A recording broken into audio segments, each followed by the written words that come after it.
July 2nd, 1994, Glenwood Springs, Colorado. The winter months had not produced much in the way of snow except at the highest elevations of the Rockies. The spring was dry and the National Weather Service had declared a drought. Winds whipped as low and high pressure fronts came together and caused violent storms the last few nights. Tonight was no different, as a sparse rain was joined with lightning and thunder that ravaged across Glenwood Springs and the surrounding White River National Park. So go ahead and read that. Jacob drove back into town after a long day. His 15-seat passenger van was filled with his visitors. One dumbass had even thrown out a cigarette on a hike and caused a small fire. I'm lucky to have put that fire out. Jacob had quickly dumped out the canteen onto it. It left him without water for the rest of the day, but it was better than the company getting sued for causing a wildfire. But that wasn't even the biggest problem. One of the hikers had found a dead bear. It had looked like it had tried to skin it, but gave up. It was eviscerated. I think I lost connection for a second. You stopped on it was. Yeah. Okay. It was eviscerated, cut down to the stomach with its guts hanging out. Jacob didn't get close enough to really examine it further. It was game over. People wanted to leave after that. Someone without a tag obviously killed it. No doubt. I have to go report this. He parked the van at the building parking lot and let everyone out. Good evening, he said, but thought, get the hell out of here so I can go home or the warden station.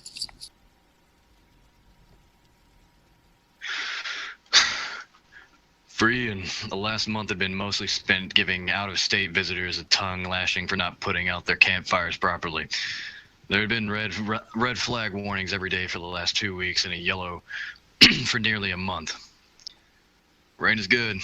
Lightning is very bad. Ian thought to himself as he looked away from the window in his fire watch tower and poured another glass of cheap bourbon. What's that? A knock on the door now? And he stands up to go open the door as his blinds had all been shut.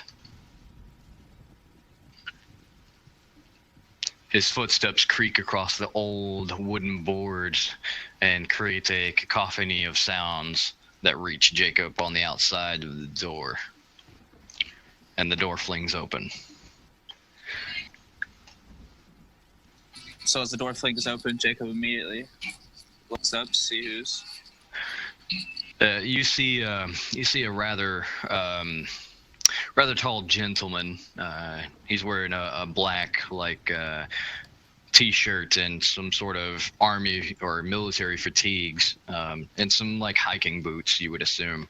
It's rather dark in the room. It seems that he keeps the lights down, and this place doesn't really seem to have electricity. You could tell that people were there just due to the truck and the gas lighting that's obviously around. There's a kerosene lamp in the corner, and he was reading something, it seems like. But he is about 6'2".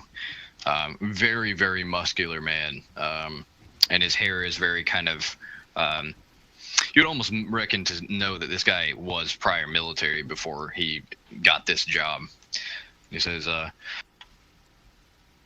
have a problem? I think I've seen you around. You lost or something, kid? No, my family runs the guide service around here, and... Oh, yeah, that's where I've seen you. Forgive me, hey. Just make yourself at home. You need anything other than just a tow service or something? You got a flat tire? And, he walks away from the front door. So Jacob will follow him, and he'll say, I've come across someone who's possibly been hunting without a license or something. They started to skin a bear, I believe, but they left after maybe someone came up on them or something.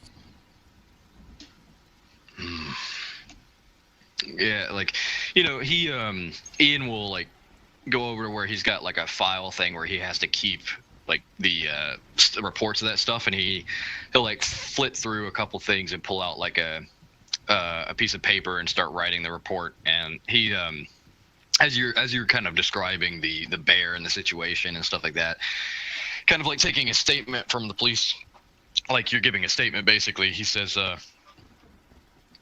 "You said you're a hunter or of some kind like that. Is there anything odd about the body or the bear itself? Do you know where it is?" Yeah, I can show you exactly where it is, and other than it being pretty much mangled, I guess there's nothing else super odd. Is there anything odd about the body or the bear in question? What do you mean by mangled? And Ian kind of stops and looks up at him and says, "Sorry for the frankness. It's just, I gotta write it down. Well, Name's Ian, by the way." so Jacob will say, "Oh, my name's Jacob," and then he'll continue with, "Yeah, it was cut down from the stomach with some of its guts hanging out. I figured it was just somebody starting to skin it and then running away." There wasn't any tags or any identifiers. Was there any round casings nearby? I suppose you weren't looking. And he just kind of shakes his head, and he goes to stand up. "Grab a coat. We're going now." Okay. And then he'll follow Ian. Yeah, before Ian steps out, he grabs one of his radios, his close radios, and he will relay to his the next watchtower that he's stepping out for a minute. He's got a situation. Okay, as you... The other guardsmen will... Oh, Yeah. Go ahead, sorry. Yeah, you radio over to them, and so it's getting, where it's almost dark, and this hike is particularly steep, where Jacob is, and it's starting to rain heavily and thunder and lightning. It's probably not wise to head up the hill currently, knowing what you know. Oh no, that's the point he's making. Like, Ian's out of character, he's a total hard ass. So like, that's the kind of style I was going. Like, maybe that's something that Jacob would notice, is like he's just going to see it now. Like, he isn't gonna wait. So yeah, actually, that's exactly what Jacob would ask. Knowing that it would be dangerous to go now, he's going to mention, maybe, shouldn't we maybe wait? Well, Ian just kind of like looks at you for a second, and he looks at the situation as he's like walking down the tower, and he as he's putting on like his cap and whatnot and throwing on his raincoat, and he's like, "Well, if we wait any longer, Coyote's gonna walk away with the damn body. Ray's gonna pull any casings away and anything like that. I'd rather see the body as soon as I can. You can just tell me the general area. I can make my way up there. You're more than welcome to stay here at the tower." So Jacob will just shakily say, "No, I should probably show you where it is. Just give me a second." And then he'll pull a poncho out of his bag that's in his vehicle and put on his backpack and get ready to go. Yeah, as Ian comes down the fire tower, he grabs his his ready to go climbing gear, his basic like survival kit, basically his work duty stuff, to where if he would have to rescue somebody, he would go up there. And he's got his portable radio, and other than that, he probably doesn't have much. Maybe like a walking stick, and just his pack and his survival gear and going up. So would my survival kit also have a radio that would be compatible? You could, you probably have, something. You could be on the same frequency.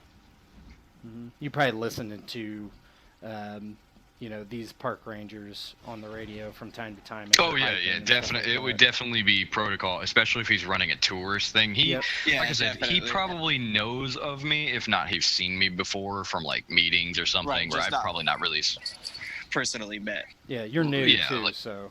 Yeah, like this guy is fairly new, fairly ripped, and fairly tall. Like you're fairly certain you've never seen him before, and I've said fairly a lot. Okay.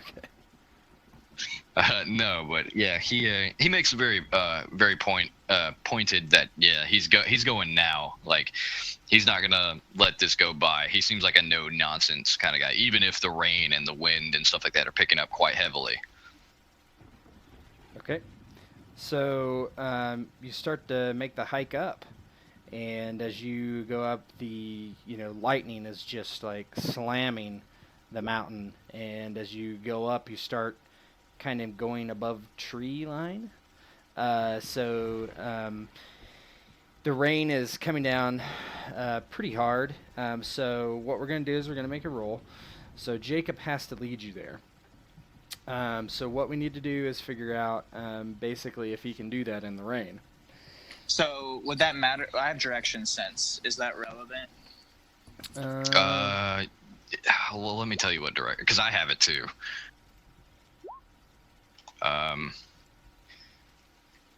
Yeah, I mean you're not going to get lost, right? So Right. but finding the bear is a little different. All right. Yeah, that makes sense. Yeah, I didn't mean to derail you, Ted, Nope, but that's I fine. thought this would be a good chance for us to get some of our rolls in. No, that's fine. So let's do if I would say you're looking at a probably in this type of situation a wits and a Anyone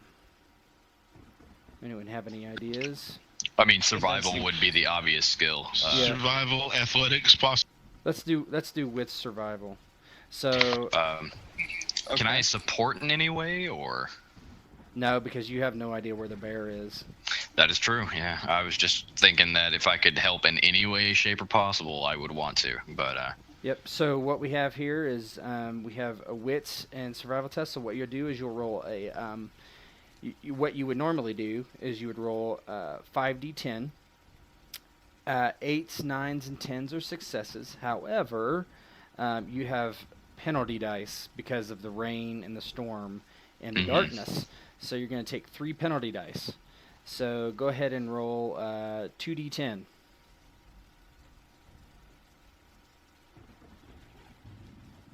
Oh, he succeeds on a 1. God. You would succeed. So you are able to head up towards the mountain. You keep climbing, and there is it's getting pretty hairy where you are because one reason is because you're above tree line.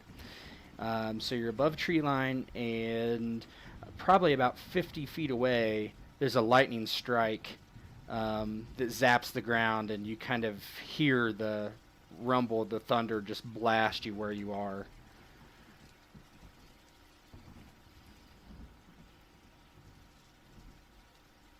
But you know where it is. You have to go up about 100 feet and turn around a corner and then scramble up onto a little plateau, and it should be up there. But it's much more dangerous if I keep going. Yeah, the lightning is blasting everywhere around you. So if we're close enough for me to explain exactly where it is, I'll. Well, yeah. If how long have we been walking for, Ted? An hour and a half. It's barely light out. Okay, yeah.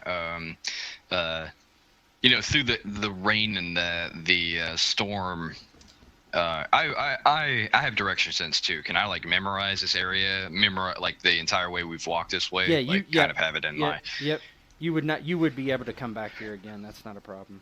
Okay, yeah. So I say, or rather, Jacob, do you speak up to me at this point? Yeah. We both see the lightning strike, and maybe Ian grabs your arm and he says, "We're too far above the tree line. We should head back. Is the bear anywhere around here?" Yeah, it's right up there, just around the corner. It should be in the same spot. He kind of like looks around for a second and he points at the trail would go up the mountain more, and there's maybe a little divot, a split where a little it looks like where a natural cave might be or something like that. And he says, "Is it up there?" Yeah, right around the split. If you just go, and then he points to the right. Says, "Go right around there." And they exchange some, like, just because of their direction sense or like natural good survival, they exchange, like, approximate distances, or like, that's maybe like 100 or so meters, and says, all right, okay, we'll turn back here. Thanks for letting me know where it is. At least I didn't mean to drag you out here all night. He'll say, He says, no problem, but hopefully we get back okay. we'll be all right. And he turns around and, starts to head back down the mountain.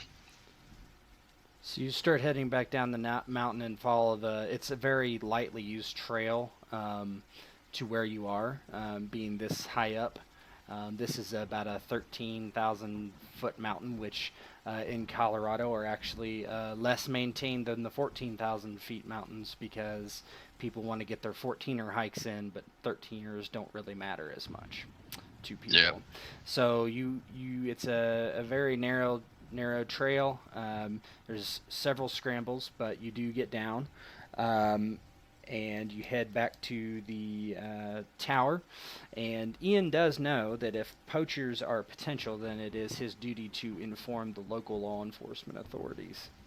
Yeah, I think Ian was just trying to make sure he knew the location, so that when he came back, or when the storm passed, that he obviously knew. Because he's not going to have this kid be detained here, and so he wanted to at least get eyes on the location. That way he isn't looking and wasting the officer's time, you know what I mean? Yeah, that's fine.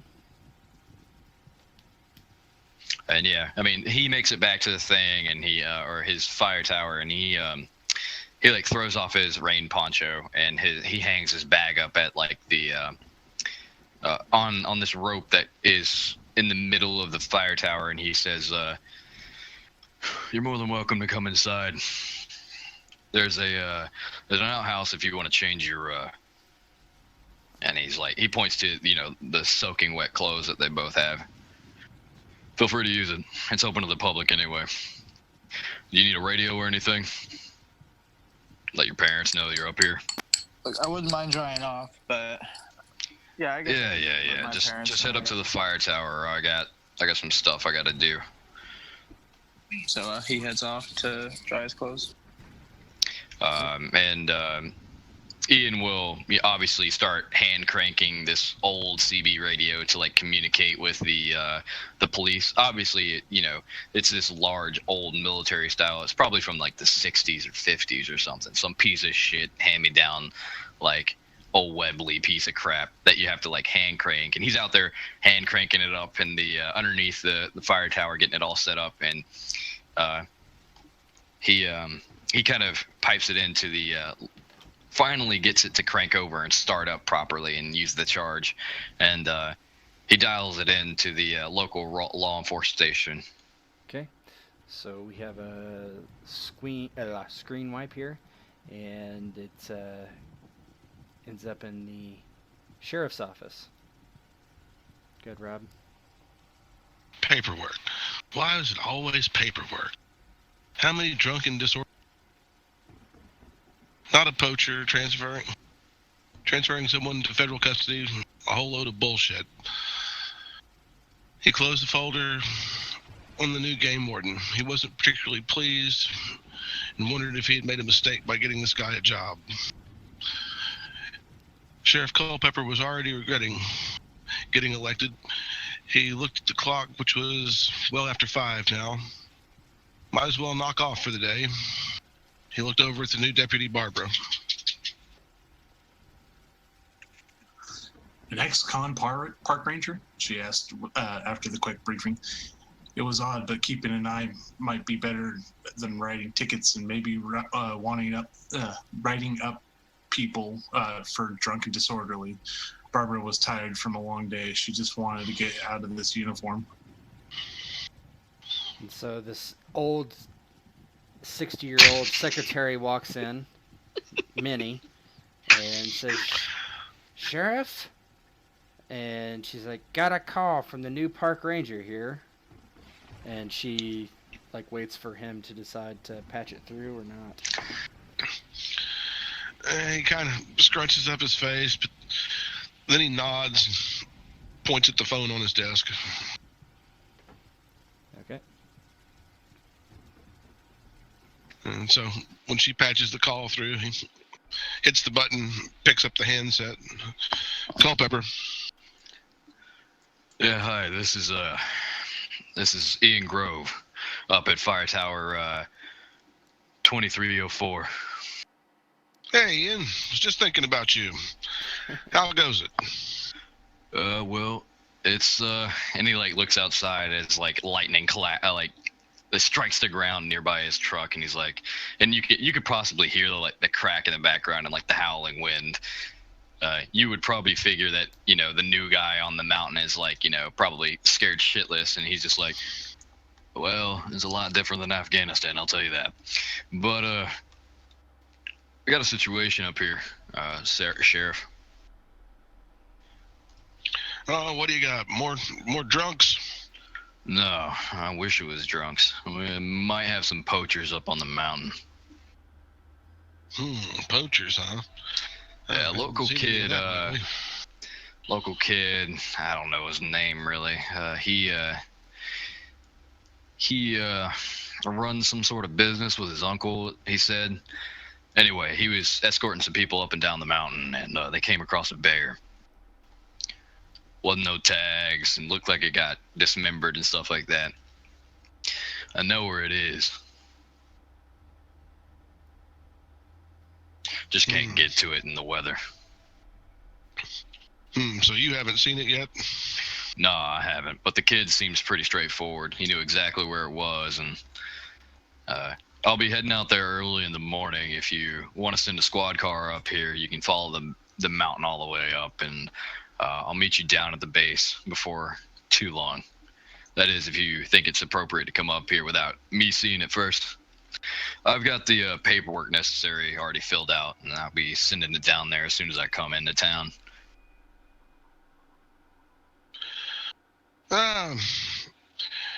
Yeah, I've got a deputy I want you to meet anyway. We'll see you in the morning. Very well. You stay safe, Sheriff. Yeah, you too. And he's maybe it's like the radio, like the old style military radio, where he just kind of absentmindedly says, like, because it's a phone, it's been converted into a phone, it's not an actual radio anymore, but on his end it might look like a radio, and you get like a little tick of like where it sounds like he presses like a dial or something, and it says over, and it maybe like he dawns on him for a second, and he's like, apologies. Well, you have a good evening, Sheriff. And he clicks off. Ian kind of leans back in his chair and wonders. You mean Jack? Yeah, sorry. Jack leans back in his chair and kind of wonders. I wonder what this is all about. So having like the first exciting news all day. Let's go ahead. Yeah, it could have been on speaker. That's fine. All right. Oh yeah. I would have just judged by his reaction, and I'm pretty sure I can hear lightning over the phone. Yeah, sure. Oh, you could probably hear like the lightning and the howling, because I was outside during that, right? Yep. And so as the night kind of goes on, do you guys have anything else to add before? No. Well, Jack would bring Barbara up to speed. Right. So we're gonna go take a ride in the morning. Go visit Ranger Ian. Yeah, he maybe there's like a little bit of where Ian kind of goes back up into his fire tower, and he says they're gonna want you to be here on site if that's all right with you. I understand it's gonna be late, but there's more rooms here. You can use the cabin out back if you want, or you can just sleep in your truck. Doesn't really matter, your van. I think it's a van. He like looks out the window. But it'd be appreciated if you could stay here, just from witness statements. I'm not an actual police officer. So Jacob will say, I can sleep in the van. It's pretty cozy. Yeah, well, I'll let your you said it was your uncle? I'll let your uncle know that you were quite helpful. I appreciate it. Jacob will thank him and head out to his van. All right. So as the night passes, the rain stops not too long after this whole conversation ends, but the lightning still continues, but everything's damp. Um, and so the next day eventually dawns, and the lightning really keeps up until pretty much dawn, and it's really going. And this one thing that is reported are there's some mudslides in certain areas of the mountains due to the dry weather and the torrential rains you had for a few hours there. Hmm. But as soon you can feel it at 6 a.m. It's hot. It's already hot out. This is July, in a drought of Colorado, so you're in a desert, and it's Yeah, really and blasting. maybe I get up like really early and I head down to the part of the mountain where like obviously it's not you can't drive fully up the mountain. So you have like You can go to maybe the it's before trailhead. would Jacob be up this early? Because it would be like 2 maybe 3 hours after that phone call probably. Or No, I doubt it. yeah, and Ian just kind of leaves you in your vehicle and grabs his like bag because it's protocol to grab the bag and go down, right? Uh, that he unties the rope and makes his way down the mountain to where the sheriff will be parking his car at the motor pool for the guards and stuff like that. Yeah, there's like a trailhead there. There's a small road that comes up, and for hikers, there's a trailhead where people can park. And around 8 a.m., eventually, or 7, something like that, the sheriff and his deputy drive up towards that area and park their car, and they see Ian standing outside. And probably Ian's by this got time, this, Jacob has joined them, I would assume. So you've been waiting for a while. Yeah, he'd get up. Yeah, and Ian's wearing like a baseball cap and a fairly tight fitting. It would be normal like black T-shirt, and it's got like his park ranger emblem on it and stuff like that. And um, his style of dress is very nonsense. No nonsense, excuse me. And he's got this big pack that he's sitting on a picnic table and he's got this pack on the ground in front of him, and he's like redoing his lacing on his boots as you guys pull up. All right, so got something for you guys to read. Go ahead. Out of the chair, at least. Culpepper went out to meet Jacob and the others. The youth, Jacob, waited with Barbara. You're with me, the sheriff started, wanting to teach the new deputy about the wild parts of the county. It would serve her well later on. Sure, she said, standing up. I could use to get off the pavement. And just don't worry about that, Dalton, because that's wrong. Don't read that. So both of you are waiting there. Okay, so you just want me to read the next bit? Yep. Okay. And there was Ian, waiting impatiently. I almost started without you, he quipped. And the four all together then started up the hike up the Storm King Mountain to see the dead bear. All right, so you do start out. 1 second. This.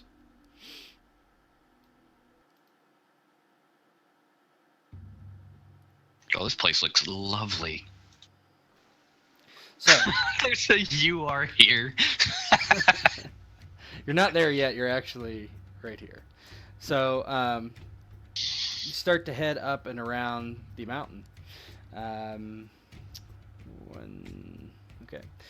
So as you head up, the footing is rather treacherous from the rain. There are some very, very muddy parts and uprooted soil in your way. It makes climbing the trail rather difficult. There are very steep parts of this trail where you have to scramble, which also makes the climb more difficult because those rocks are slimy and wet at this down below here. it is still super warm, and everything is drying very quickly. Okay, and so you're heading up, and I want you guys. You're probably an hour in, right? This hike is going to be a 2-hour hike to get to where you need to be, and it's faster than last night for Ian and Jacob, just due to being no rain or thunder or lightning. But it's still fairly slow going. So what I would like is everyone to roll Wits Composure.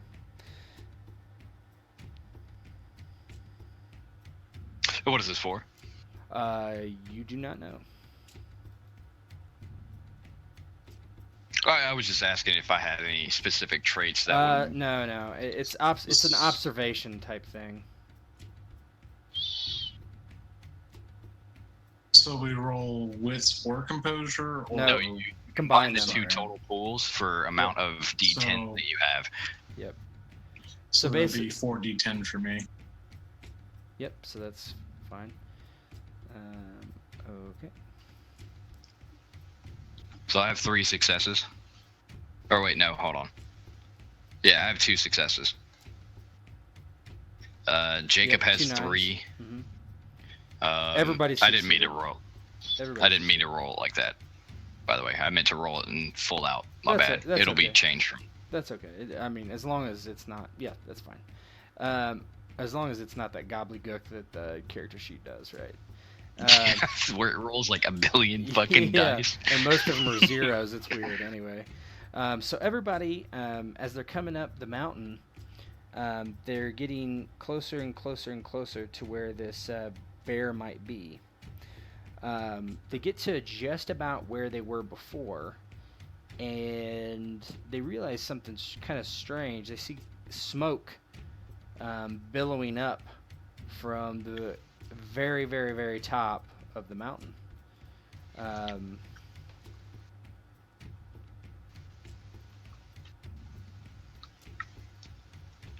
Yeah, there's like a second where like Ian just kind of like looks at the sheriff, and Ian's already reached for his radio, his like powerful like the no shit radio that costs like maybe $200-$300 to get batteries for, and he extends the antenna really fast, and starts screwing it together and stuff like that, and he's like shit, we're about an hour from the fire tower. I hope the other guards can see this.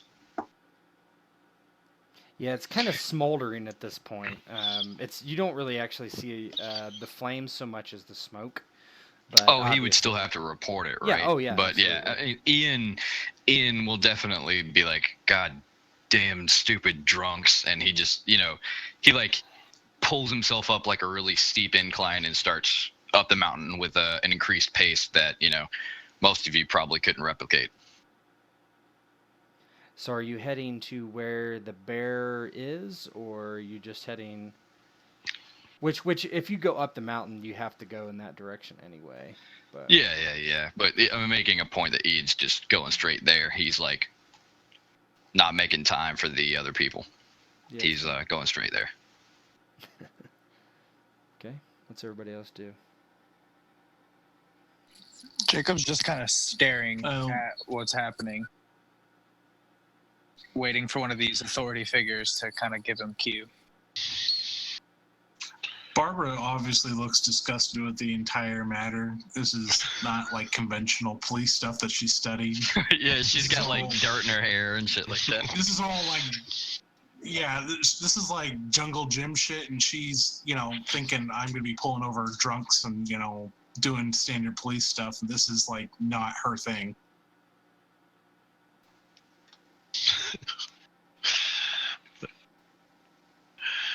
So I suppose Jack would look to Jacob.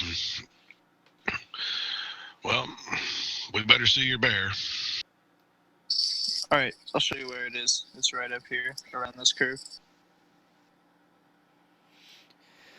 And Okay. then he continues. Yep, so you all head up. It probably takes another 20 minutes or so to get up to the part where the bear is. The bear is still there. Ian has busy kind of looking toward to where the smoke is, and at this part, you have probably a worse view of the smoke than you did before because you're kind of below it now, and so you can't really see up there very well at all because you're under, you know, you are thankfully above the tree line, so you can see it a little bit, but it's over on a ridge. It's it's tough to see how big the fire actually is and all that stuff, right? Because of just the visibility. Meanwhile, there is a massive bear laying there, and hold on a second. So the stink of rotting flesh was clear in the air as you get closer, and there lays the bear, just like Jacob had said. It had a clear injury across its abdomen, which was torn across. So you do see the dead bear. It's soaked, wet, like you might expect. So go ahead and let me know what you guys do. Jackal, investigate the remains of the bear. Try and determine the source of these injuries. Okay, so I will let you roll. Let's do, this would be like an investigation roll, but we're going to do something a little different. We're going to do investigation survival, because this is, I'm going to add the 2 skills instead of an attribute, unless you can tell me otherwise that you think what you should roll, because you're investigating a dead animal, not a crime scene or something like that. Makes sense. Am I able to help? Yeah, anybody can do this. Yeah. So I Now, think if you're unskilled, realize that you'll take a -1 when Right. you're trying to do it. so. And so this is investigation survival, so we combine the 2. Yep, you would combine the 2. When anytime I say something and something, you combine those dice pools and roll them. Now, if you don't have one in a certain category, then you take a -1 to the other one. Yeah. Or worse, actually, depending on what your character sheet says. There's some that are even worse. But Okay, I haven't. Technically, would this fit under my skill specialty of investigation crime scene? no. This is a dead animal. He technically succeeds, Jacob, but I don't think Jacob was supposed to roll. No, he can roll. Yeah, he can roll. He can look at the bear too. That's fine. So I actually wanted to do something different. Yep, go ahead. That's fine. I wanted to look at the situation, like the area around the. Yeah, sure. Not the bear itself, but the proverbial crime scene, if you will. Like, look for anything that would be caught left, like maybe some articles of clothing, or like, something ripped left behind, maybe some like bottles, or like an empty knife sheath, or. Yeah, go ahead. You can roll. Mm-hmm. What do you want me to roll for that? Same thing.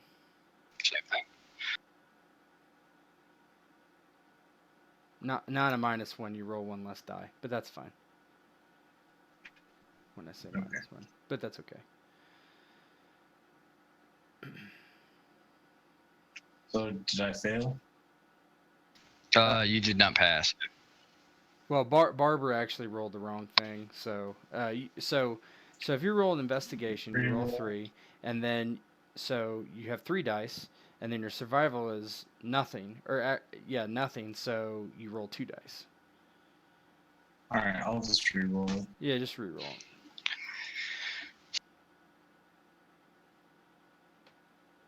Okay, so all right, let's start with Ian first. So Ian looks around the scene, around the bear.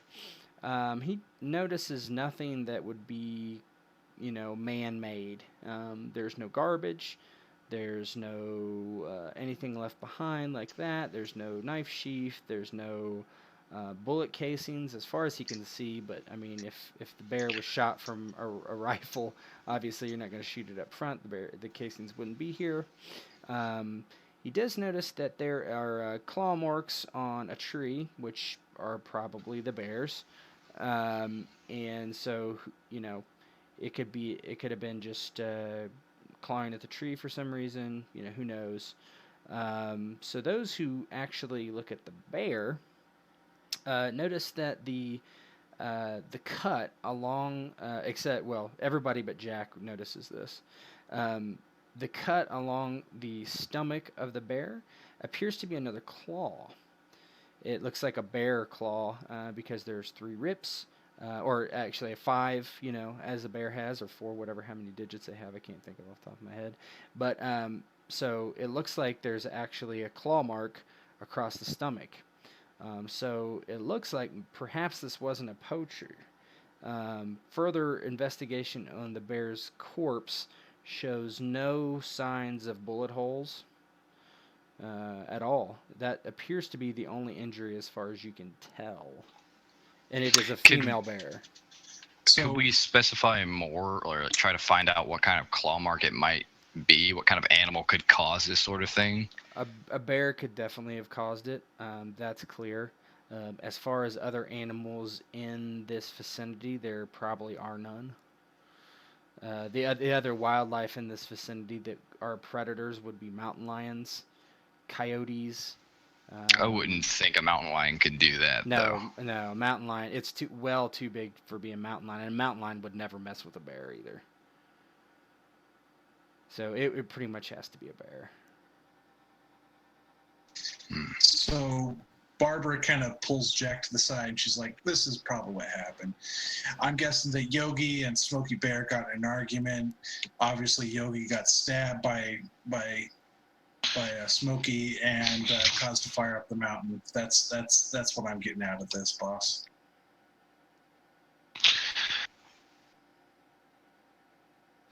Ian kind of chuckles at that. You mean Jack? Sorry, Jack. Yeah, I don't know why I keep doing that. Yeah, Jack kind of chuckles at that. Says, "Well, I don't know, Boss, this seems like a waste of our time. I mean, the fire seems to be more pressing than the actual bear." Yeah, it definitely doesn't look like a poacher, which you might have. Yeah, she already doesn't like being out here, so she's going to look for any reason to get the hell out of here. Okay, so Jack will attribute this one to natural causes then. All right. And he'll look at Ian. So, what do we do about your fire? Well, you all could head back down the mountain, or you can come up here and see how we deal with such things. I mean, it'd be right impressive if they saw some sheriff action. Not just me. Big old scary park ranger. I can glorify yell at him, but you could actually do something. So if you want to make it up there, we can, but why don't you make some sort of survival roll? I'll let you determine. It's like it would be like I think intelligence survival.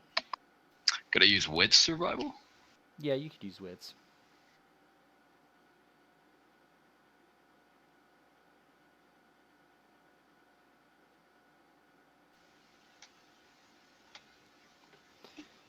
Ooh, wow. That's 3 successes. Yeah. So you know that this might not be someone actually making a fire.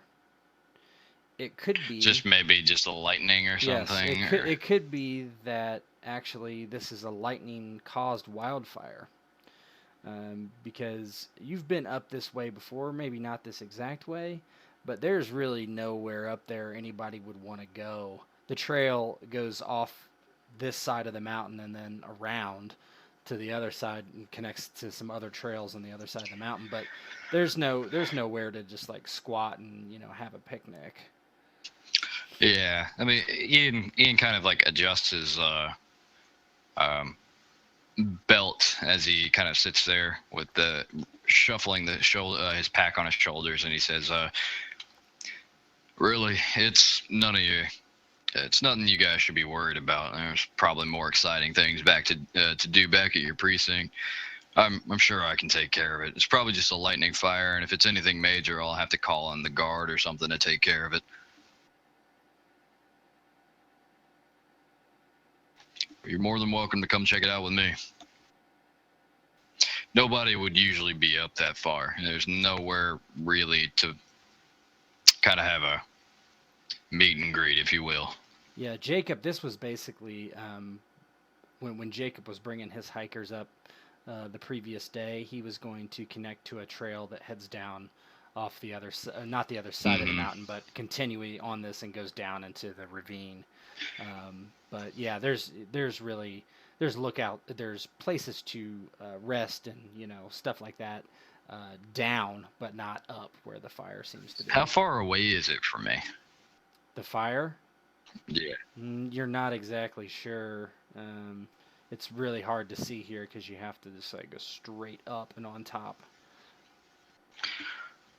I still think Ian is gonna like go investigate if it's something serious, but I don't know if they should follow. Maybe if they stay behind and I can take them back down the mountain. Well, so Jacob was going to say that, yeah, Ian's right. There's really nothing up there. I can take you guys back down to our vehicles if you want.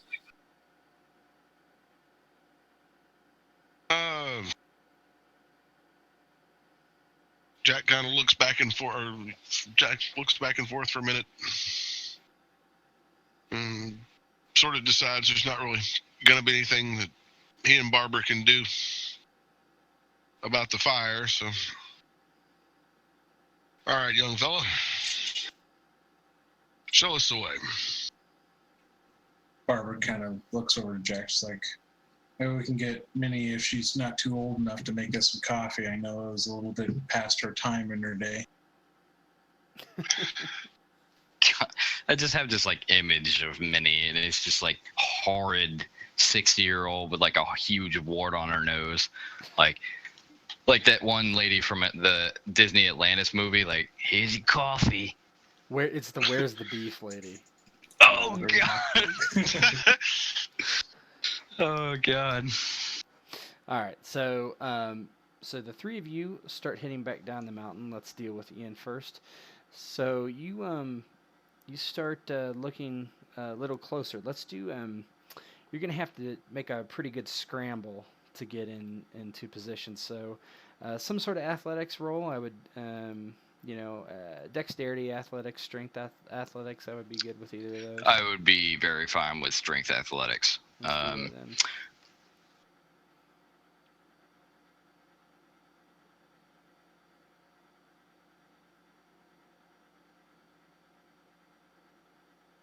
All right. 2 successes. Yep. So you're able to scramble over these rocks and get a better peek. It doesn't. You see the fire. There's a small, probably maybe half an acre that is smoldering on top of the mountain. That's what it appears like. Is there anything noticeable at all, or is it just? It's really kind of hard to see because of the smoke. And you're not that close. I mean.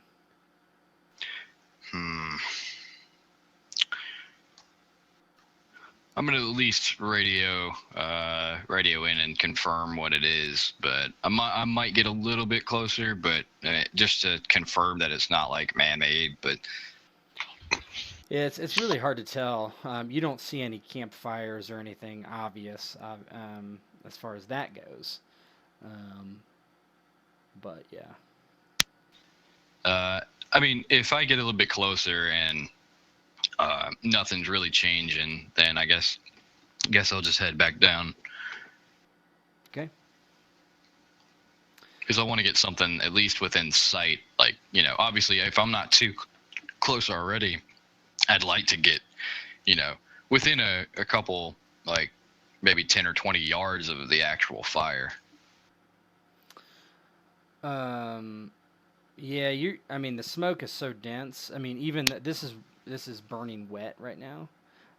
So the closer you get to the fire, pretty much the least you can see, or less you can see, honestly. Well, all right. I guess I'll just head back down the mountain then. Okay. So you turn and you head back down the mountain. So the other three have gone down the mountain. They're probably about 15 minutes ahead of you. As you head down the mountain, you see something kind of strange, and Ian had mentioned this yesterday to Jacob. There's what looks like a small, maybe, you know, cavern, maybe cut out in the side of the mountain.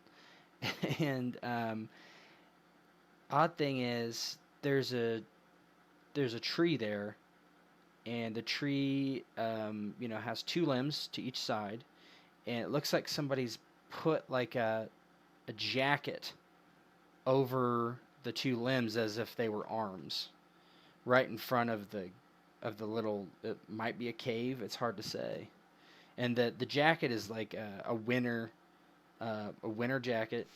It's got basically on the collar is like one of those wool kind of white, type of thing. It's And totally straight out of the 90s, Jacob was just up here yesterday, right? Yep. And he didn't see this jacket?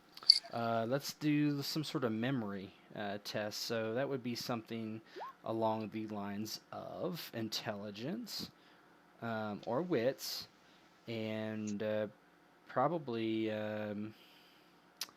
let's see. Let's do wits and composure. Okay.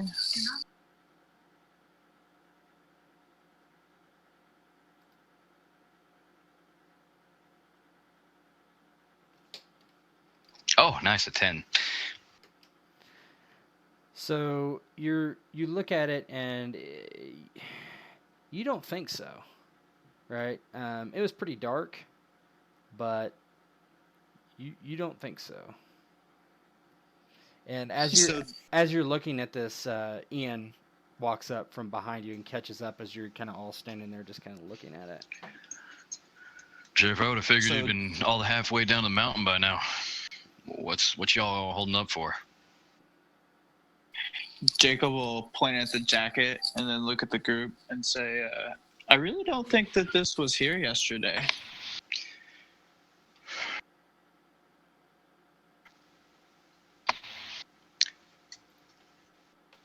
Yeah. Ian's definitely going to start walking towards it and grab it. What's He everybody like pushes else's past. reaction to just grabbing this? Well, yeah. Before Ian grabs it, Jax, hang on a second. Walks over to it. Wants to look at it in place first. Actually, wants to look at the ground around it as he approaches it. So one thing you notice is it looks like that you can see in the kind of the muddy ground that there are footprints, bare footprints. So it looks not like a shoe, not like a boot, but a foot. As far as the jacket itself, you can't really see anything special about it. Not from glancing at it, right? Okay. So, what are these footprints doing? I mean, a trail leading off somewhere, or? They look like they come in and out of that little cave next to the jacket.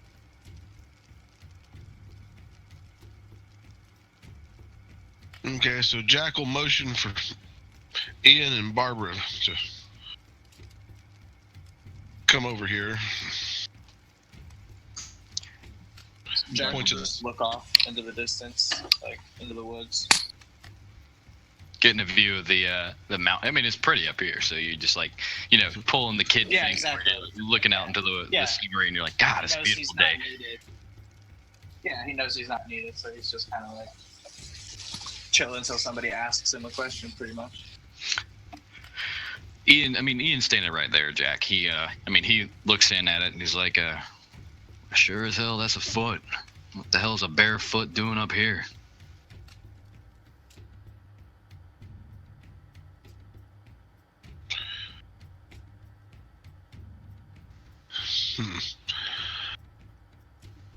These rocks would be murder on your feet if you had no shoes. I mean, All right, so now let's investigate the coat a little bit. See if there's anything interesting in it. Yeah. all right, anything in the pockets? Anything Yep.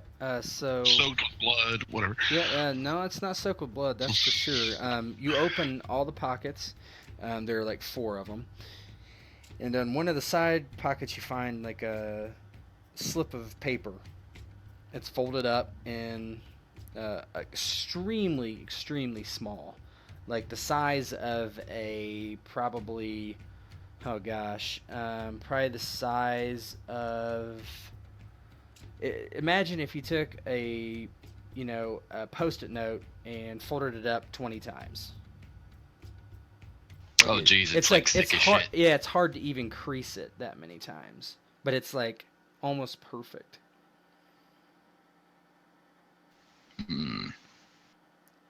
It almost appears to be trash.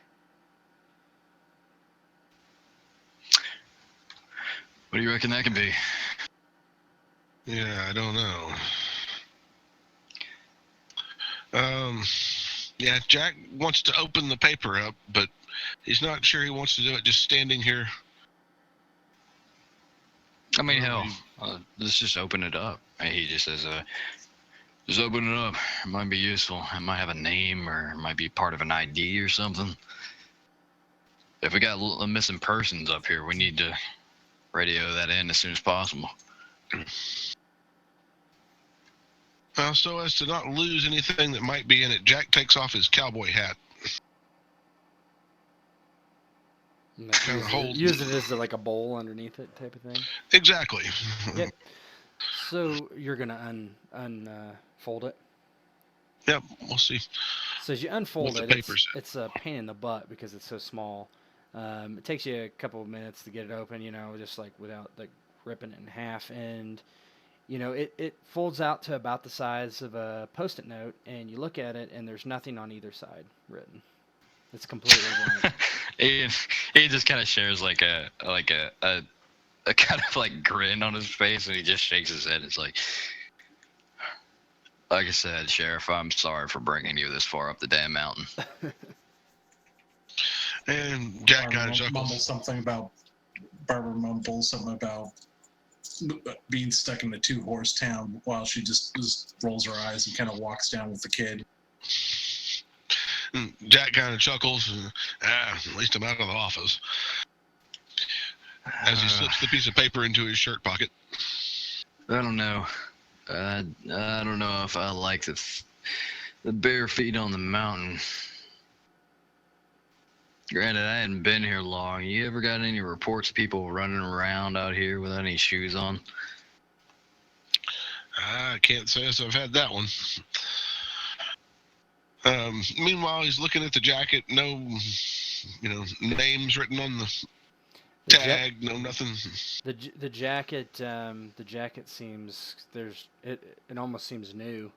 The only thing that's odd right now are the footprints and going in and out of the little cave.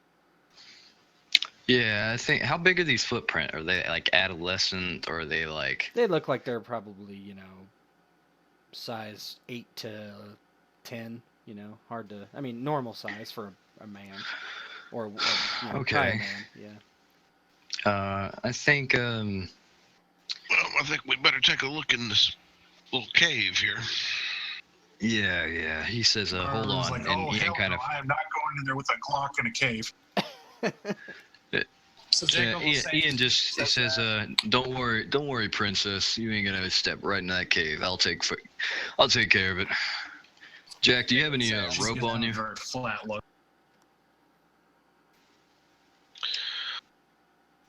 Not Jack, but Dalton. Dalton, you got any rope on you? Let me check. Yeah. So he opens his survival pack, and he has plenty of rope. Yeah. So what Ian does is he like ties about like 100-foot piece. I think he would have like a little piece of it, and he says he ties it to like a little bush, and he says, Might want to hold on to that.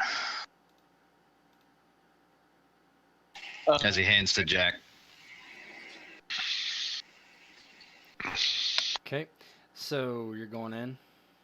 Yeah, I like superficially put it under a piece of rock or something, and like have it trail behind us as we go in. Because it's not like a like shallow cave. It's like you have to push past stuff, right? Yeah, there's a narrow entryway, right? So you basically kind of head inside and you kind of like turn to the side and kind of wiggle your way through that first part. And I'm guessing you have your flashlights out, but yeah, I have a heavy duty flashlight. Yeah. Yeah, absolutely. So he's got that cool sheriff one, the like black and like the thing you use to hit perpetrators with. Got one right here. You would have one. You would have one. All right. Can you actually open that back up for me there, Tet? Because yeah. Sure, got it. There you go. Yep. So basically, you peek inside, and there's a small opening in the earth, and it's hard to see. But even with the flashlights, it's really dark in here. It's a fairly rigid slope that heads down and then eventually evens out. It's not a drop or anything like that. There are both stalactites and stalagmites that make kind of movement kind of strange. It's kind of like you have to wiggle in between all these damn things that are either very tall or very low. And the cavern ceiling is only about 6 feet high, so you kind of have to duck, some of you do. And and there's really nothing you can see obvious here at this juncture. You can't tell how deep the cave goes.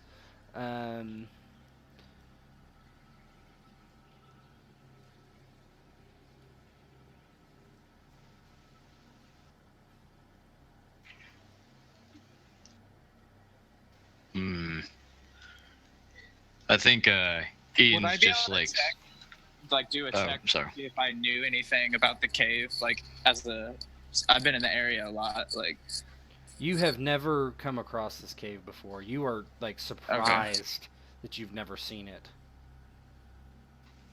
You know. Yeah, I mean, Ian would that. only know it of passing. Like he's been through. He probably like. Not to say that Dalton doesn't know the area all that well, but I mean, Ian only in passing would know of this place, just because he might have perchance seen it from his like tower, this dark circle. Yeah, I mean, it's pretty small. Nobody's ever seen this cave before. Knew it was here. Oh, so it was just by coincidence that I said that it was like a divot. Jeez, all right. Yep. You might have seen it a little bit yesterday, but you were not really paying attention.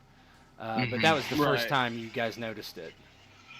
Yeah, I think Ian says as everybody kind of comes into this main room of this cave, and he says, "God damn, I didn't expect for this place to be this big." As he like shines his light around the room. Yeah, I mean, you Dalton, you haven't look seen around. this place before, have you? No, I've never been here before. Like, you're missing out, princess. So Jack's shining his light around, looking for the cave paintings. Yeah, you don't see any cave painting. What you do see eventually, and this is going like, you go like 6 feet, 10 feet in. It's hard to tell, exactly how big the cave is, but you do see, the stalagmite, which is coming down from the ceiling. There's one that's pretty big, and it ends up kind of having an odd split, and so it comes down, and then at the very bottom, there's 2 branches that go out to each side. And underneath and hanging on it looks like a hiking pack. So Jacob will extremely frightenedly be like, this doesn't look right.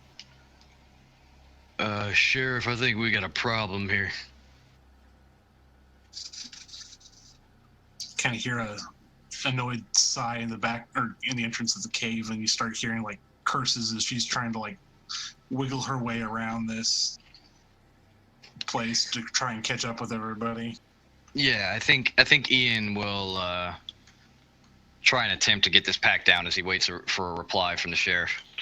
Well, hang on before you touch it there, Ian. So out of character, it's the 90s. Barbara's real into the hardcore police work thing. You got a digital camera, Barbara? Nah. You might have a Polaroid camera. I would let you guys have something like that. Well, it is police work, so you might have it in your bag, your little police bag, but I would allow somebody to have like a Polaroid. Yeah. She would have camera. a Polaroid just for the hell of it. she seems like the kind of girl that would have a fucking Polaroid. I guess it wouldn't be a Polaroid. It would be just a camera with film in it. Right. At this time, Polaroids are a little before this. A little Yeah. old. Okay. She would have a camera to be sure, though. Yep, I think that's fine. You could have. But did you bring it up on the mountain with you? Maybe you did to take pictures of.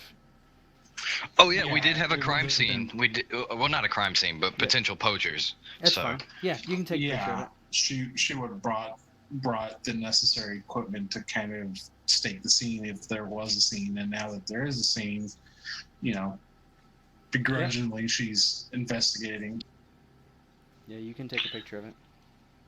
So yeah, let's get a picture of this thing where it is, and the scene, and yeah, then Jack and Ian can take the pack down and kind of investigate it. Okay. So the pack actually it hangs down far enough where it's right in front of Ian. No problem grabbing it. You take oh it yeah, off. I reach up and grab it. Yep. You take. Okay. You're gonna open it, I assume. Yeah, I mean, I put it down on the ground, and Yep. like, is it fairly heavy, or is it like? Pretty light. Pretty Yeah, I light. mean, but I can tell there's something in it, right? Yeah, you can tell just by the way it feels. Yeah, I mean, he puts it down as softly as he can, and he he puts it down in the middle of us all four of us, and he starts to open it up, unzips the bind or the zipper on it, and pulls open the two main Yep. dividers. So you open up for the main larger space in the pack, and you notice first thing you notice is there's it looks like there is just dozens of pictures. They are Polaroids, real pictures of developed film. There are a couple drawings, and they're just everywhere. And each of them are a different person that you can tell, just all different kinds of people. Oh yeah, I just grab a few and I pull it out and I start looking at it with my flashlight. Yeah, they're people in different different states of being. Some are people waving, people but it's always only one person, and you can see some of them. There were two people in it, and the other person was cut out with scissors, that sort of thing. So that's the first thing you see, just a ton of pictures. And the next thing you see is you think it's a Bible. That's what it looks like. It's got the really thin paper. It looks like it's leather bound, little book. It looks like a Bible. Do we recognize anybody in any of the pictures? Nah. Mm-mm. So I mean, Ian Not will, the entire contents of Jack's missing persons file. No. Yeah, I mean, Ian's very kind of quick on his feet, and he'll grab this book, and pull it out and hold it in his hand. He's pulling it out of the pack and looking at it. Yep. So when you pull it out, one thing you notice is there's some pictures that are stuck in the book, as you would a bookmark, right? There's several of those. There's probably 10. And you look at the front and the back of the book, and there's nothing written on there. There's nothing engraved like King James Holy Bible, nothing like that. When you flip through the book, when you open it, it's the same. All the pages are blank.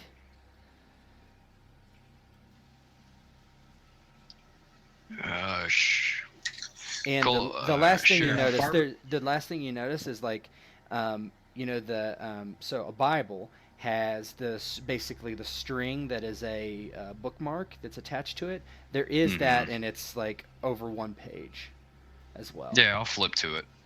There's nothing written. But in we there. don't disturb the location of the photographs.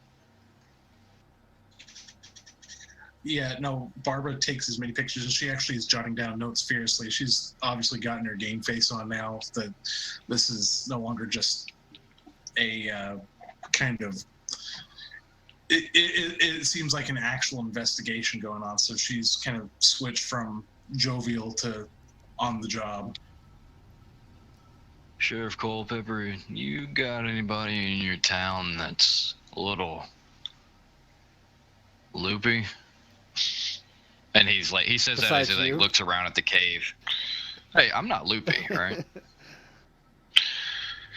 And Jack shakes his head. No, I hadn't seen this one before. Oh, well, whoever the fuck it is, it's pretty clear they're fucking demented. I mean, look at these pictures. Some of them got people cut out of them. Are you sure these aren't anybody that you know in town? At all? Any landmarks in any of these photos? It all seems very either they're generic or they are very well known. You could think that like skyscrapers and but nothing like very specific. It's all the pictures that come in new frames. Right. Oh god. Yeah, but something like that. This is very just non-specific, right? Yeah. I think Ian will zip up the bag after that. I mean, is there anything else in here? No. In the bag? No. Yeah, he just puts everything back and zips it up. And yeah, we're gonna want to take that. Says, and Ian kind of like looks around and shines the light into the cave a little bit more. Says, anybody there? You can come out now. We have a county sheriff here. All you hear is your echo. No one responds to you. Sheriff, do you want to look for this person?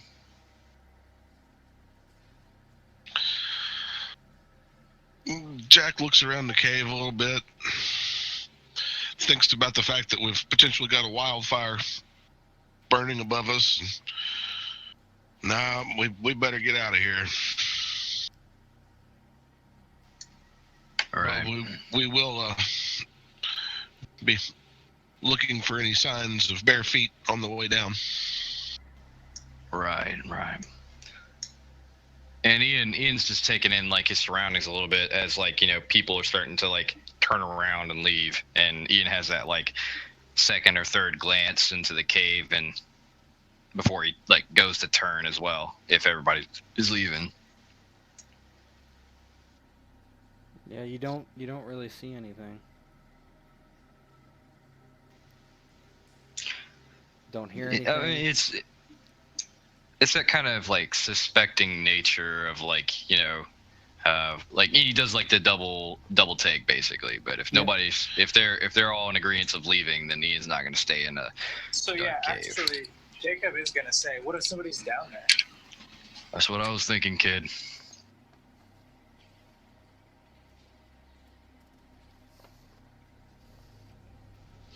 Well, Look, I can't. If you guys think it's possible. Oh, yeah. How about this? How about me and the kid go down and see, and you guys can stay up here near the exit? I don't mind climbing if it gets a little steep. I don't really think we should go very far, but... No, I don't think we should go very far either, but I don't feel very right leaving somebody down here when the fire is about to run over this place. I agree. So you advance kind of like away from where you entered the cave, right? That's the only kind of way you can, get your bearings. You head in that direction with your flashlights. It all kind of looks the same. It's all very hard to maneuver because all the stalactites and the stalagmites. If you look at this picture, just imagine, they're almost all the way to the ground on each side. So you're like cutting through, stepping around. You keep going. It's probably you definitely don't see the light of the entrance anymore. And you kind of stop and look, and there's kind of like a cliff. And you look down, and it's just like complete darkness, right? And you don't see anybody, you don't hear anybody. If you call for someone, no one responds. You do notice that there looks like there's a little, I don't know, I guess you could call it a bridge, probably about 2 feet wide, but you cannot see the end of it. It's Whoa. it's made of just rock, right? It's natural So- forming, it appears, but So I think Ian is actually going to do something here. I'm going to take out one of my little chem lights. Mhm. That would just be in the survival kit, and he's going to crack it, and he's going to toss it down this hole. you toss it down the hole, you see it go down, and what you notice is it looks like very clearly that what you probably think happened at one point is this was, either far more wide, right? This part that goes forward, and it crumbled, right? Because that's what it looks Mhm. like off the side there, but eventually it just goes and disappears. So it's pretty far down there.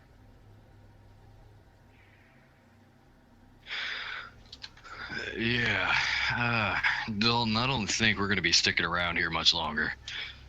It probably ain't too safe. I agree. That's not a very big bridge. I don't think I can make it across. I got some climbing gear. We can hook it up if you think we should go any further. But So when you say climbing gear, he says, I have bungee cables I could maybe tie to us so we don't fall all the way. Also, yeah. I don't think both of us should make it here. no, I'll give it to you. I'm not. If you've got the balls, boy, here, just tie it to anchor yourself and anchor to me and make your way across that bridge. Here, take this light. So are you like asking him, or are you kind of like pushing him along to do it? Oh, I mean, he's not gonna make you do anything you don't want to, but he's basically saying if you got the balls, go across. I'll anchor you. How well do you think you can anchor me? Well, how much do you weigh? Maybe 130, 140 pounds. Ian's probably about twice your weight. So seeing how big The Ian lightest is, person here would obviously be Barbara. Oh yes, like I'm a fairly strong individual. Let's just put it that way. yeah, seeing how big he is, Jacob will say, I just keep thinking about what if it's one of my friends in there. I think we should probably at least look. Yeah. Just be careful and don't take any risk. All right. I'll come back if I can't do it for sure. I'm not gonna fall. What? I got the drink wrong. Okay, what is it? In the meantime, Barbara's starting to kind of document everything that's in the bag and kind of write notes, and she's like already taking out like little stickers and sticking numbers to all the different photos and whatnot. Mm-hmm. Yeah. So Ted, So he's Jacob, making his way across the bridge. Okay. So you tie him off around your waist, and you grab, you probably put your legs or behind some stalagmites and, to brace yourself as he goes. Oh yeah. And so you're walking out. It's getting narrower and narrower. At first, when you're walking, you could put your 2 feet pretty much together, and it would be the width of the little bridge. But as you go, you're having to put one foot in front of the other, and by the time you can tell that probably the slack on your cable is about done anyway. Okay, so can I see anything out now? Like You can past the only see about 10 feet in front of you, and that it just looks like With the light? little with the light. I mean, it's super dark in here, and yeah, the bridge seems to keep going as far as you can tell. All right, so I'm gonna head back. All right, you head back and Or actually, he's gonna yell back. I don't see anything yet. Should I keep going or come back? How far out did you walk? How long was the rope? you walked probably. You were going very slow, right? So you're probably gone Right, 5 to 10 minutes. You're going super, super, super slow, clearly, but you assume that you're bungee. I mean, they're probably 100 feet. So Yeah, something like that. Yeah, and he says, God damn, this cave is deep. Yeah, no, it's not worth it. Come on back. All right, so Jacob will start slowly heading back. okay. Faster once it gets wider. And Yep. Oh, yeah, Since he's because, already done shitting it. yourself. Yeah, I can't see anything behind me. I'm kind of in a hurry.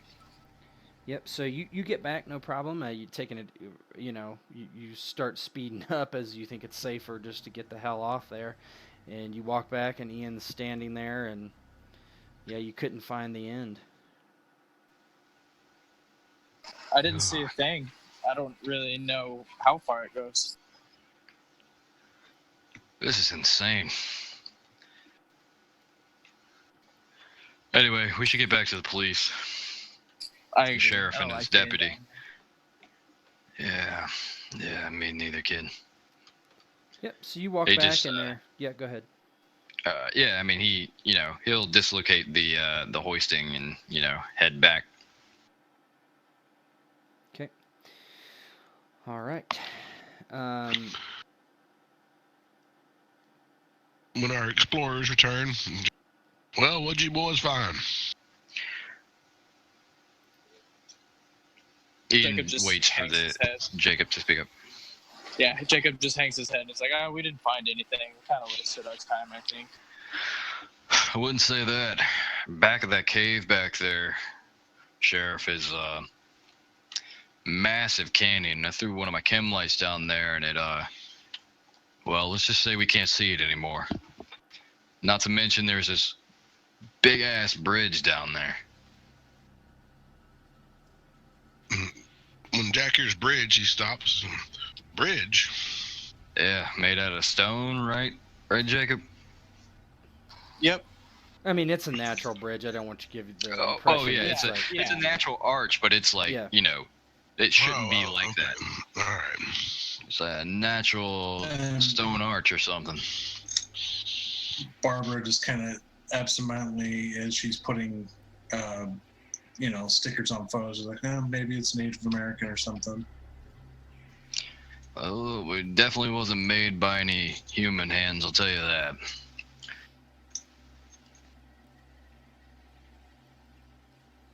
Either way, let's get out of here. I've wasted enough of your time today, Sheriff.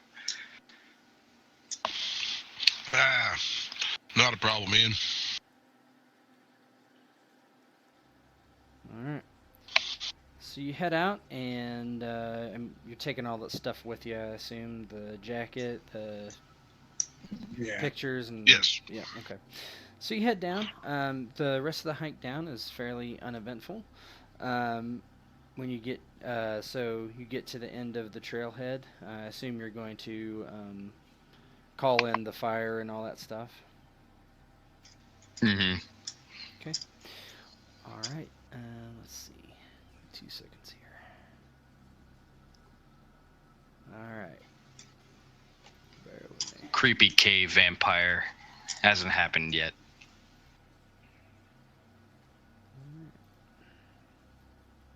I bet that whole time we were being watched. All right. So you head back down the mountain. All right. So.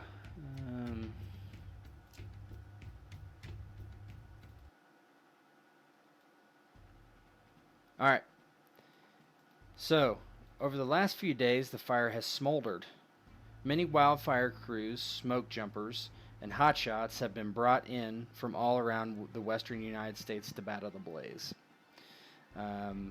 Helicopters and retardant-dropping planes buzz the mountain as firefighters climb and navigate the steep terrain to dig fire lines and cut the perimeters.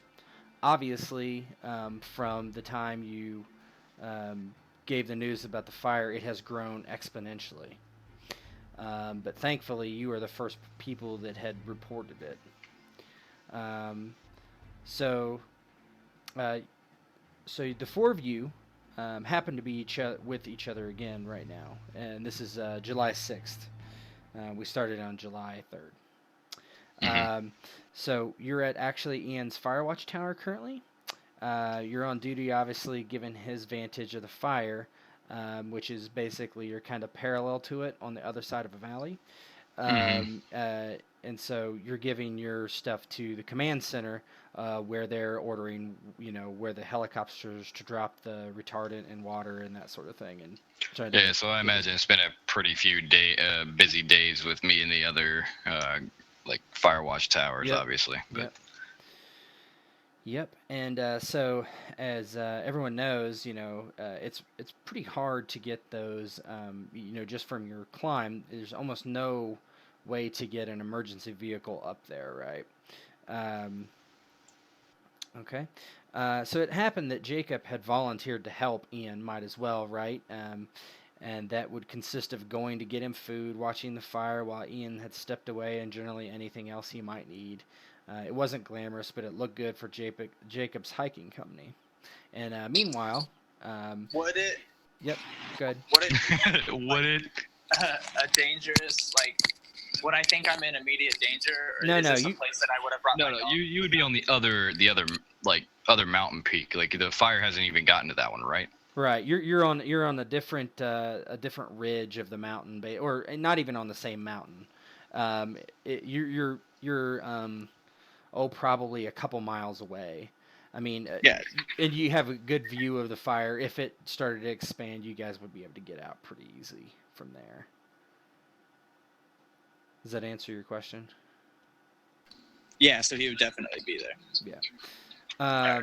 Yep. And then so Sheriff Culpepper and Deputy O'Connor had a ride at the Firewatch Tower as well. Basically, the big problem is that to keep people away from the hiking trails.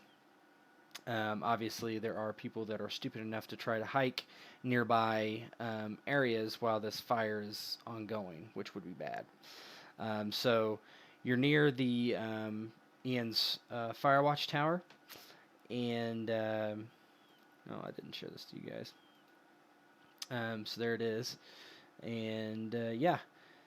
So you're right next to that, and you see Ian outside, probably filling up a generator or something as you approach.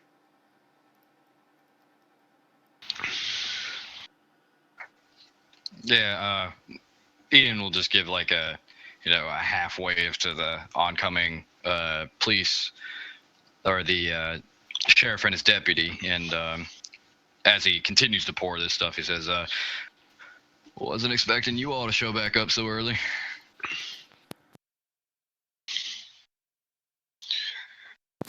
Jack reaches out to shake Ian's hand, kind of laughs.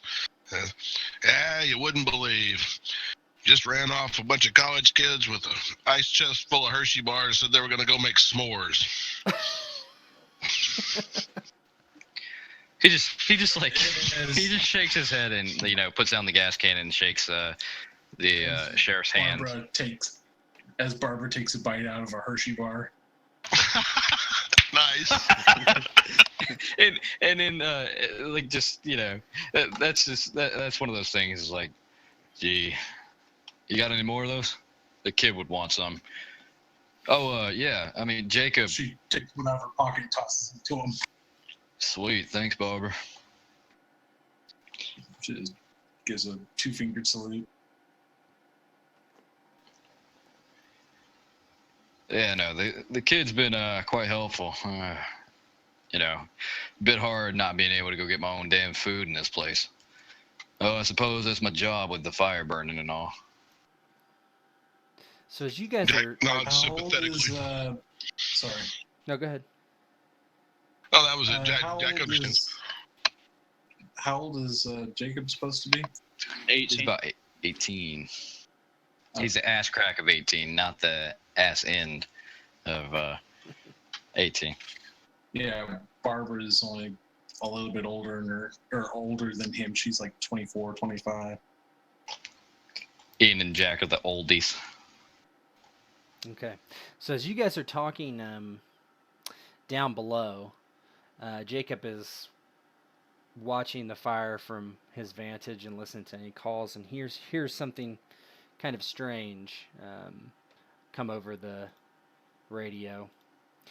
So the radio chatter grows and does not sound good, and it hasn't for a while, but right now, firefighters on the mountain are reporting the fire is spreading and embers are lighting downhill parts of the mountain from them. There's some confusion and panic, it's what it sounds like, and however, it quickly becomes clear that the afternoon winds have accelerated and the fire has caused imminent danger for everyone on the mountain. He hears a specific person say, "This is Howard, one of the firefighters from the Missoula Smoke Jumpers. We're coming out of the West Ridge Line, H1 evac site. Need transport out of here, quick." And then there's like some static, and you hear like basically people talking over each other. Some seem to be the firefighters, some to be emergency personnel, and the HQ evac site, and it's kind of like scrambled, and it doesn't sound right over the radio. And Jacob heard this, you said, right? Yep, he's the only one in the fire watch tower, and he heard So it. yeah, he's gonna try to respond, and it's like obviously no one's gonna respond back to him. Yep. So and you then, you push the button to respond, and it just kind of like you hear this like static. So yeah, he's immediately gonna run down to where he believes Ian is. Yeah, you would just have to go like step out until like the awning, and then like yell down if you wanted, because I'd be like right below you. Yeah. So then, yeah, that's what he's gonna. He's gonna step out and then yell down because something's wrong. I think Ian just drops the gas can that he had, and like it was half empty anyway, and it just kind of like does that little thing where like just a little bit sloshes out as it hits the ground, and kind of pours out just a little bit, and then he was charging up the stairs, and just like it's like a little bit after the handshake with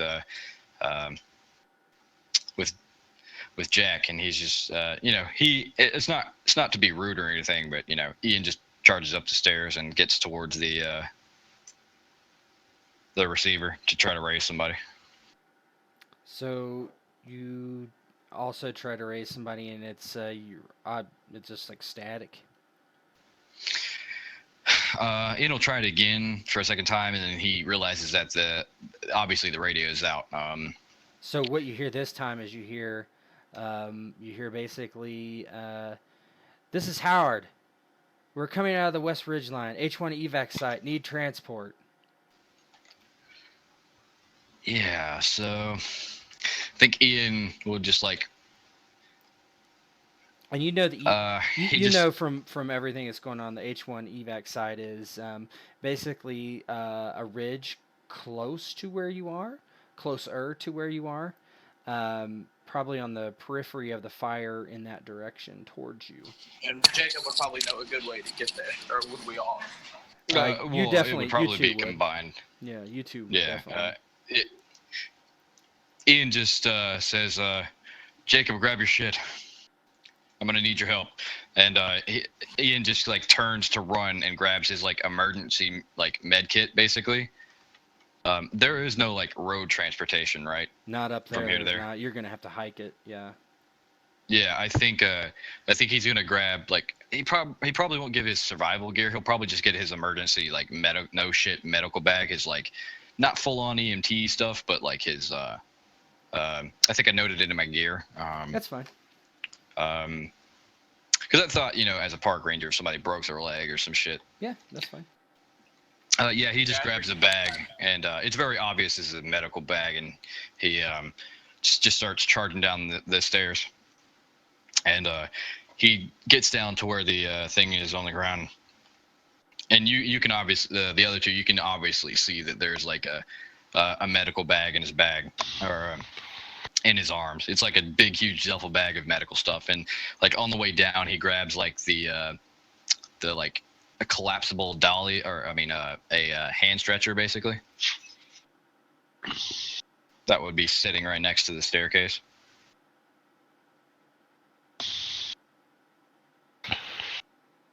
So when Jack sees the two coming down out of the tower with medical gear and grabbing litters and whatnot, hey, what's going on? Somebody's been hurt. I don't know the exact details. Couldn't raise him on the radio. You're more than welcome to stay here and try to raise him, but seems like the communication lines are down or something. I gotta head up the mountain and go get them. They need vehicle transport. So Jacob will suggest, should we use my van? It's probably larger. The problem is, we would already know that. Right. You can't take the vehicle up the mountain. Yeah, this is the closest spot to where they are as far as you can get a vehicle. Yeah, I mean, I even have a truck here, so he just shakes his head and he says, "No, I'm gonna go up there and see if they need any medical assistance. It's at the H1 evac site. They can't get any copters up there because of the uneven terrain. And coming down the mountain, they're gonna need help." Barbara pipes up and she's like, I can set up a emergency medical. Out of character, I can't think of the right word, but kind of like staging beds and that kind of thing. Like a forward. triage. This is out of character. Ted, do you want all of us to go up this or no? That's up to you. Well, guys. I mean, I was referring to at the tower itself because I imagine that's where the first place you bring them. Yeah, I mean, yeah, they would be coming here pretty much because the H1 site would be linked to me, right? So yeah, she'd be like staging a first responding kind of site for any kind of emergency. Well, let's not decide anything, Ted. Yeah. The So let me describe how this the physical location, right? So basically from where you are, it's pretty much a mile hike up to this ridge. Okay, it's fairly it's not overly steep to get there, but it's and it's a direct shot, and this trail is actually fairly navigable, right? So it's not a small trail like you had before. It's a pretty wide trail to go up towards that area from where you are. As far as out of character, if people don't go or not, that's up to you guys. It doesn't matter to me. Do what your characters would do. Yeah, I think Ian just says, "You're more than welcome to come along, but if you want to use anything I got up there on the radios, I got to go get them."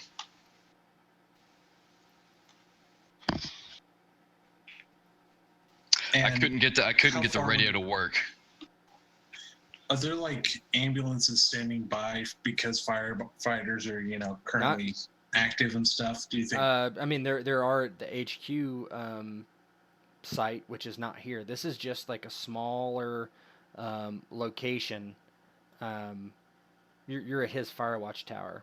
The main where all the EMTs and all the ambulance and all that stuff is, a few miles away down the road.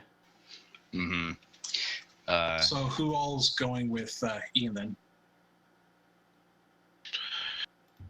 Jacob will say, I'm going with Ian. Oh, I expect Jacob to go with me. This is like, he's like, he said, "Grab your shit, we're going," because he expects you to back him up in this. Well, she's gonna try and radio somebody on from the main base to send an ambulance down here and kind of try and relay the information of what's going on. Okay, well, if Barbara's going to take operations here, then Jack will accompany the other two, see if he can lend a hand. So as the three are ready to set out, Barbara's using the radio in her car or in the sheriff's car. It's just like static, and you can like hear people talking over each other, and you hear no mention of like this situation necessarily. Obviously, it's a bad situation everywhere, but it's something is weird with the radio, where you're not able to get through to anyone. Come with us.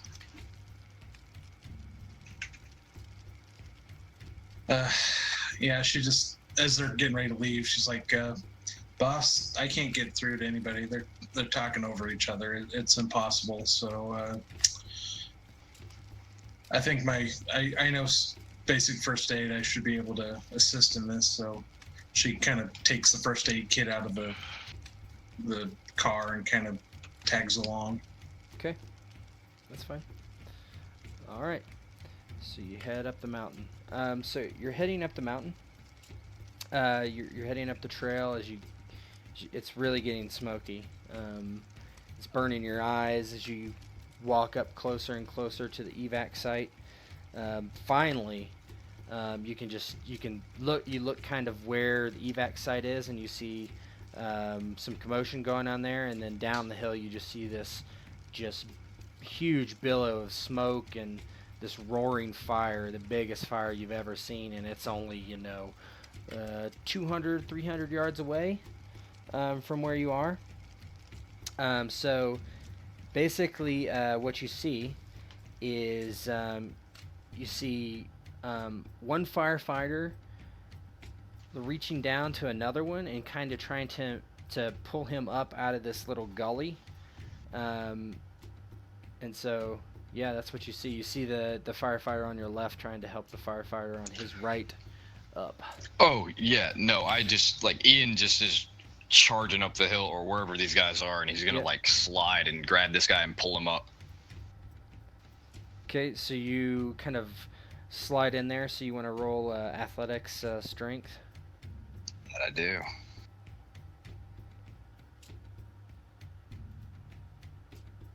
This guy obviously knows I'm helping, right? Oh, yeah. Yeah.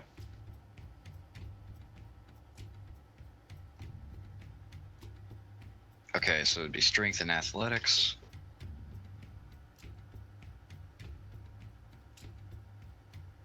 Don't film me now.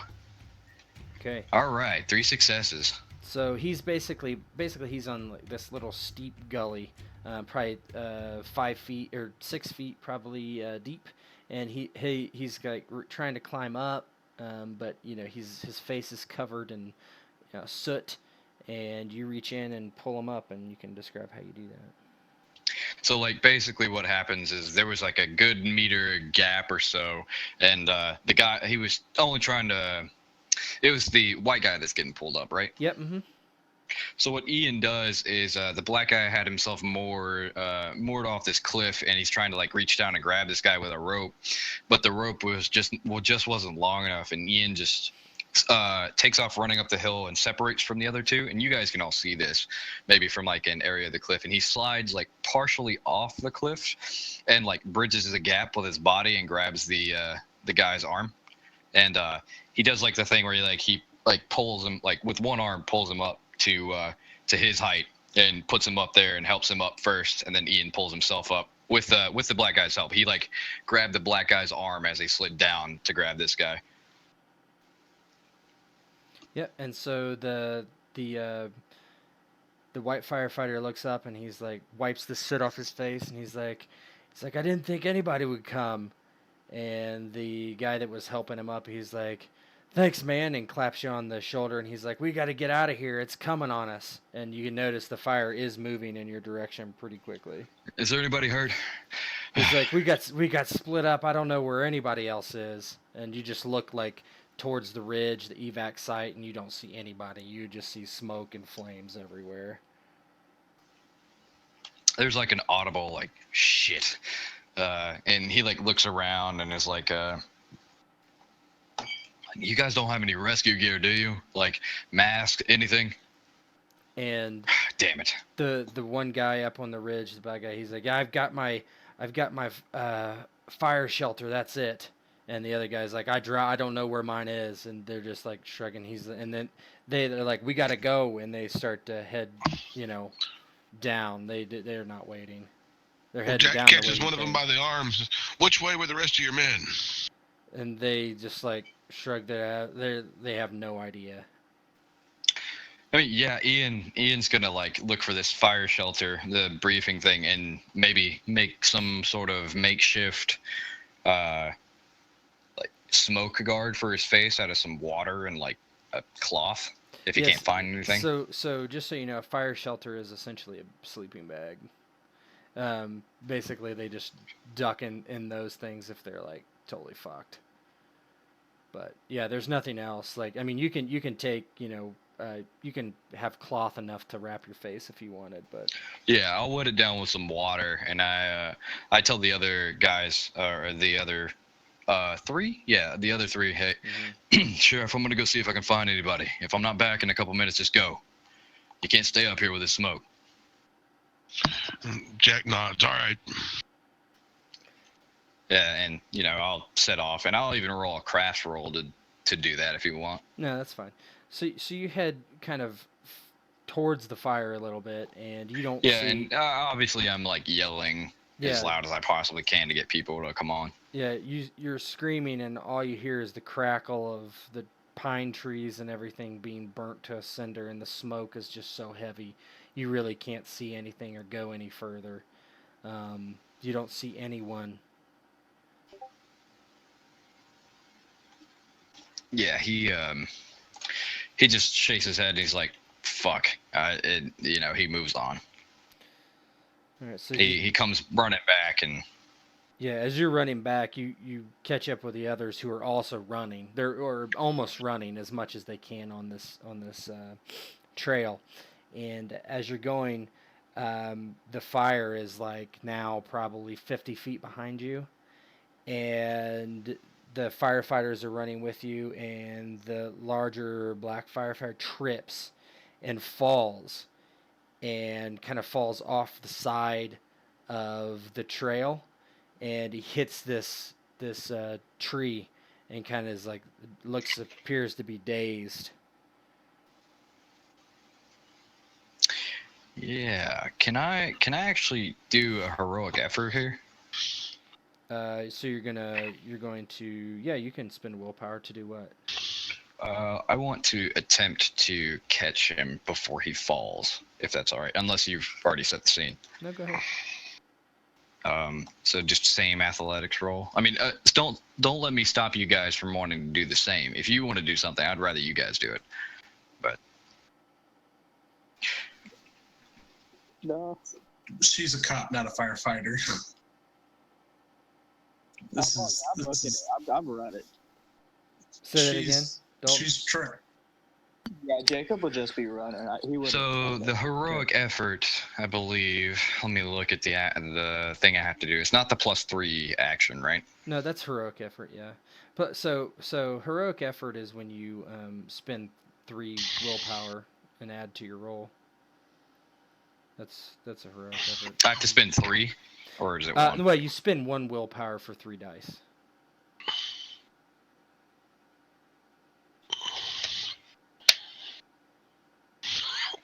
You already rolled anyway, right? No, I haven't rolled yet. That was my other roll. Okay.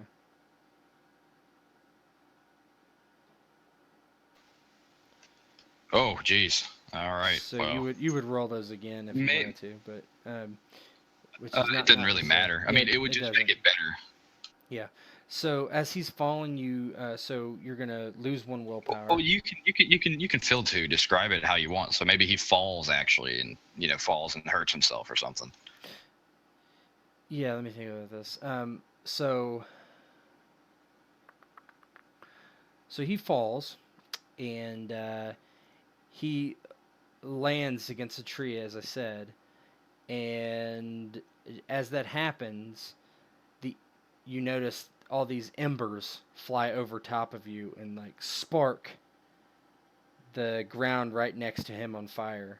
However, you're able to reach and grab him out of the way, but he's still like kind of loopy. Oh, well, I would just pick him up and like fireman carry him down. I mean, it's gonna make it worse for me, but like going down and slow me down. But I'll just pick him up, and I'm not gonna give him time to recover. If Jacob saw him carried him, he would help with the carry. Okay. If possible. Like, if I could make it easier for him. Oh, yeah, you definitely could. Like, because the fireman's carry it's not easy to do.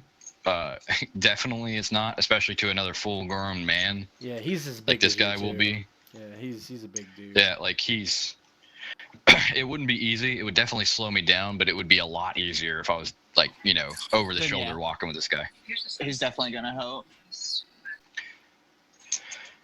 Okay. So yeah, maybe we see that like I get him out of that situation, and we kind of like arms on shoulders, and the police officers stop and try to help us as much as can. But too many people in one place would get in the way, and so we just move on down the mountain as fast as we can. All right, now we're trying to get limbs out of your way and stuff, since the two of you are burdened with the firefighter. Yeah. So mechanically, exactly what just like me helping him would that do? If we had to roll. I'll give him an extra die. Nice. Sweet. So okay. So what's happening right now is the smoke is just like pounding you. It's everywhere. You can't hardly see. You can't. I mean, you feel the warmth of the fire behind you, but it's making everything really difficult to see. So what we're gonna do, and you're like almost choking on the smoke too. So go ahead and everybody roll resolve composure.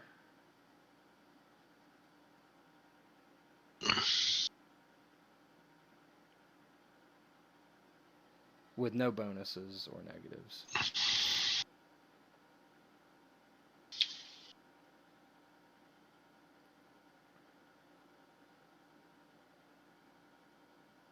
Whew, I'm glad I passed. Okay.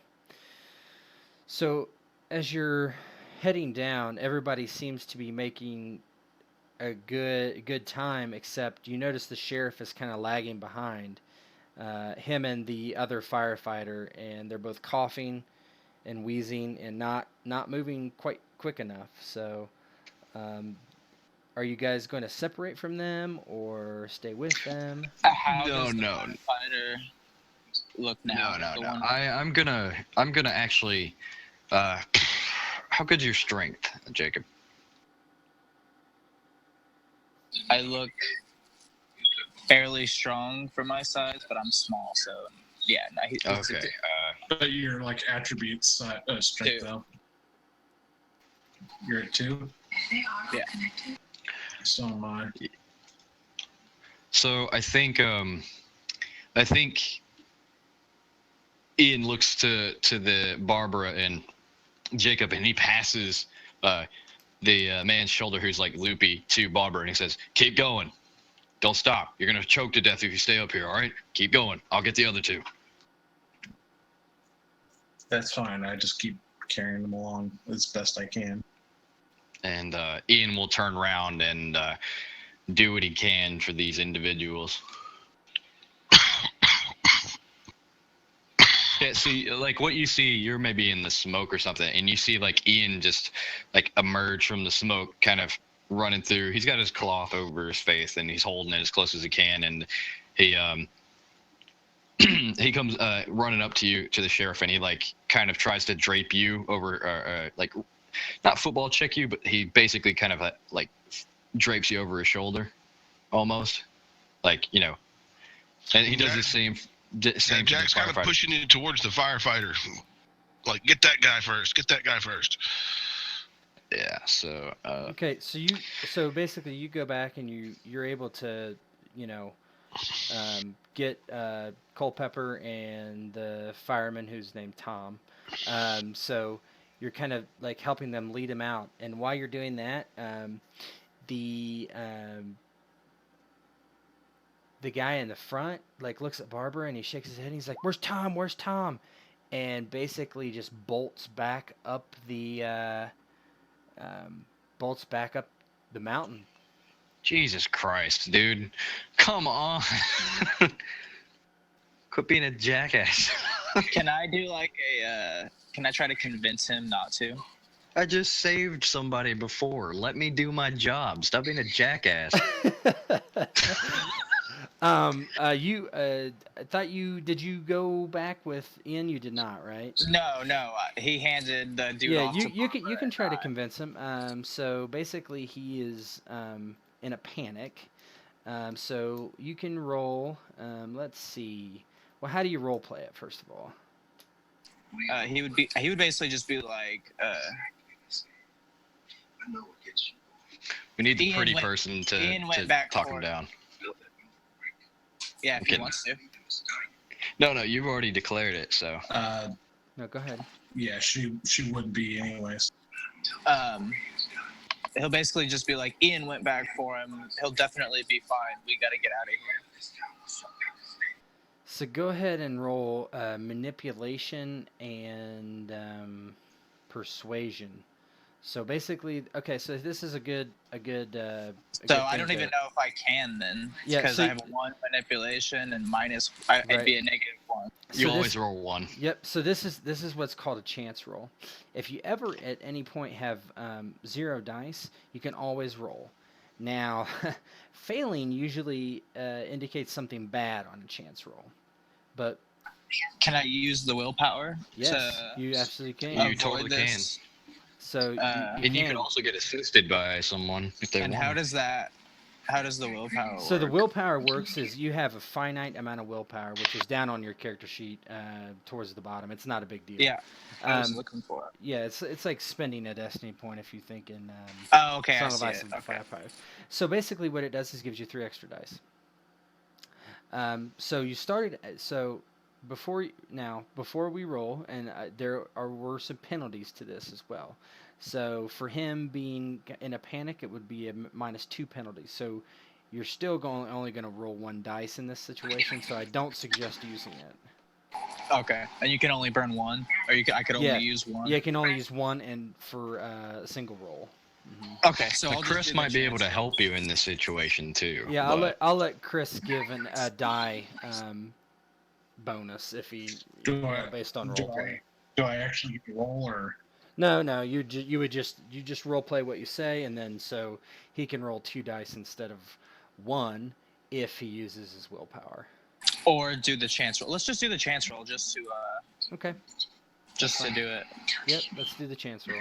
Well, then again, I mean, I have a bunch of willpower. I might as well use them. It's easy to get willpower back too, by the way. Yeah, I'll just use the willpower. Let's avoid the. I'm sure it'll come up another time. Okay, that's fine. So yeah, I'll use the willpower. So you're gonna Chris, what is Barbara gonna say to him to try to get him to stick around?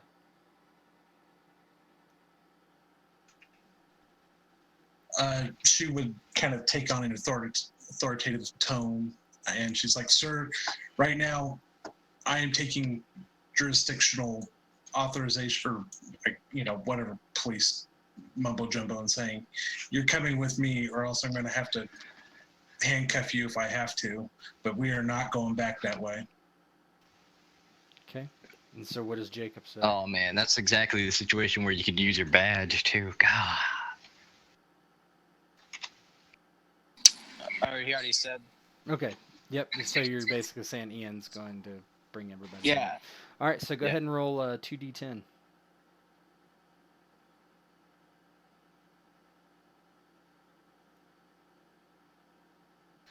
Oh. So you both are talking to this humongous dude, and he's like, "No, I gotta go get him. And he runs back up the hill into the smoke, which is everywhere at this point.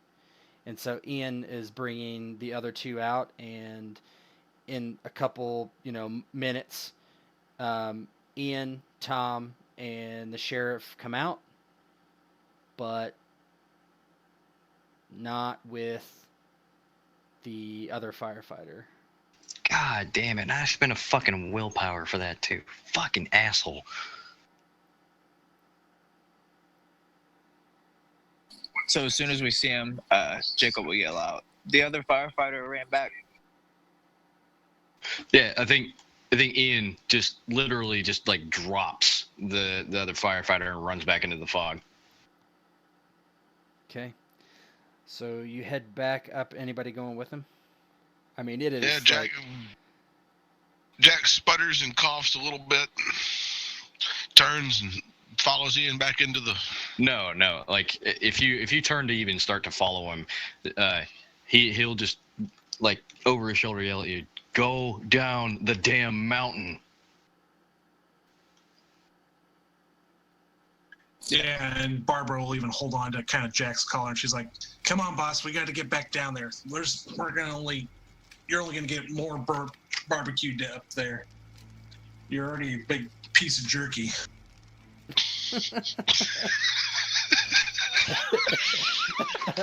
Something everyone has always wanted to say to their boss. John, get your jerky down here. No, okay, so Ian heads back up, and he kind of is looking around in the smoke and is having a hard time seeing, but then he sees the firefighter, and he is on fire. And he's like swinging his arms and stop, drop, and rolling and all that stuff. So you can either... So I'm gonna just knock him out. So you basically pummel him a few times, and he stops moving. I can hit him one time and do it. Yeah, that's fine. You hit him in the back of the head, and he like stops moving, but he's still on fire. Oh yeah, I'm gonna put him out. He was panicking, and that's how. Just to point this out, he was on fire and panicking. I wasn't about to calm this guy down. Yep. No, Ian's not a very sociable person, so he just punches him, and I use Haymaker for that. If anybody's wondering, I could just roll a test, but I'd be rolling like 12d6 to do it. No, that's so, fine. Or 12d10. But yeah, he'll kneel down and make sure he didn't kill him, but beat out the fire.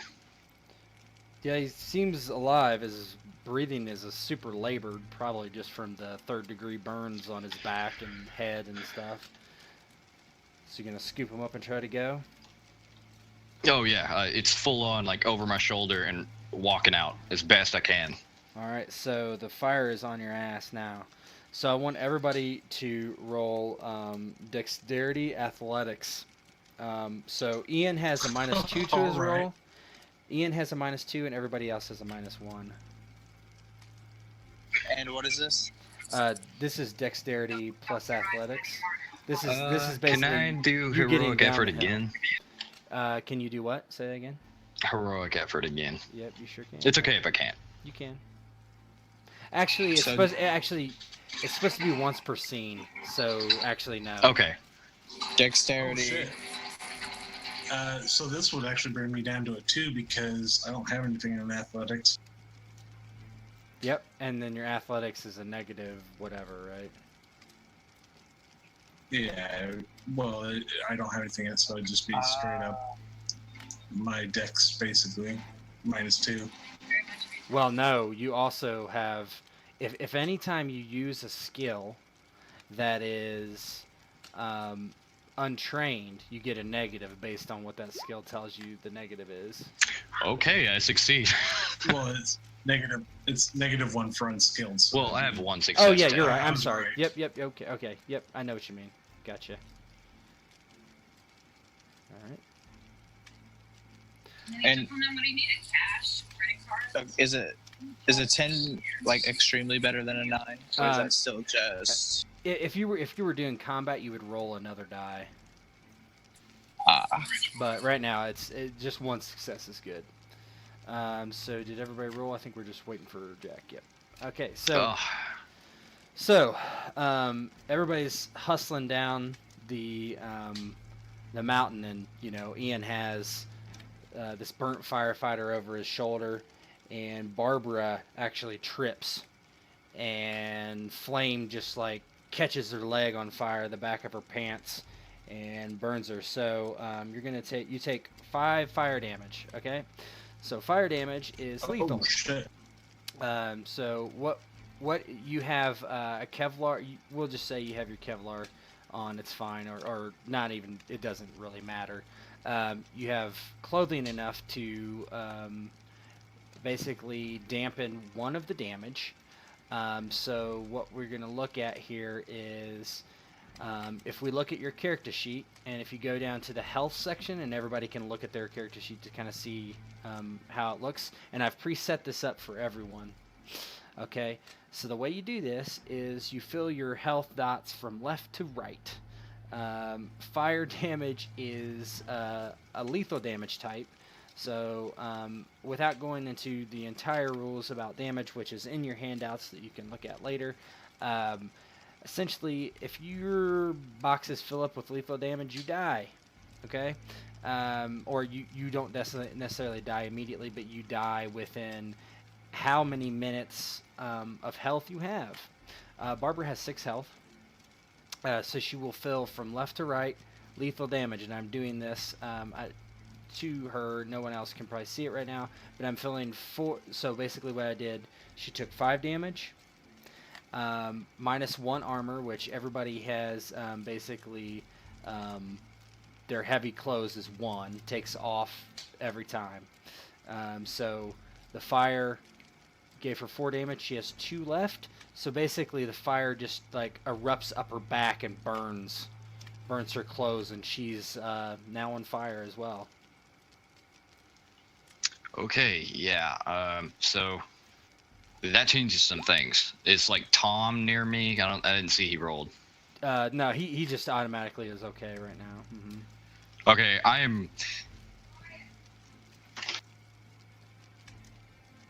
I'm gonna So how does Barbara Shit. react to being burned? Like her pants are on fire, basically.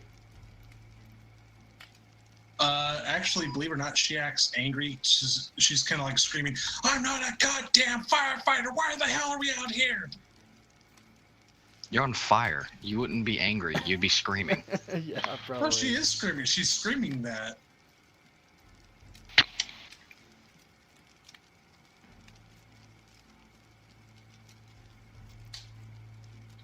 I mean, there's not a whole lot I can do to reacting to a fire. Fucking, are they gonna fucking run back up the mountain if I pass this dude off again?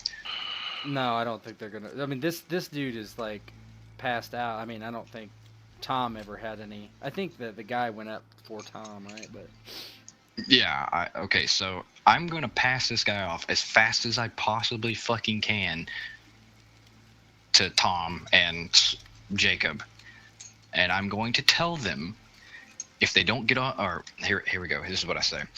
If you don't fucking get off this goddamn mountain, I'm gonna skull fuck you. Get the fuck off this mountain. And he turned around to like. Can I dash? Actually, like, is there a way for me to run faster because of that? Because I feel like I would.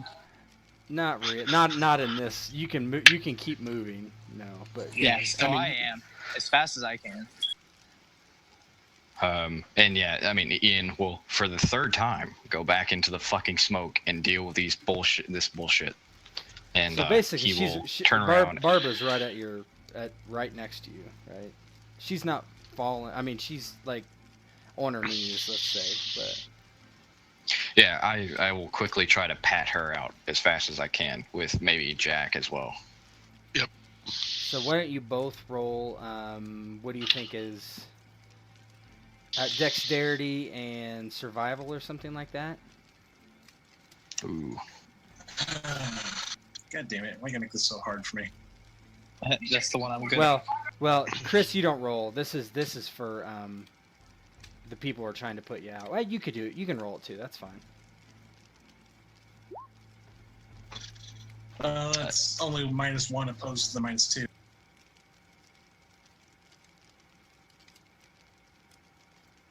Yep.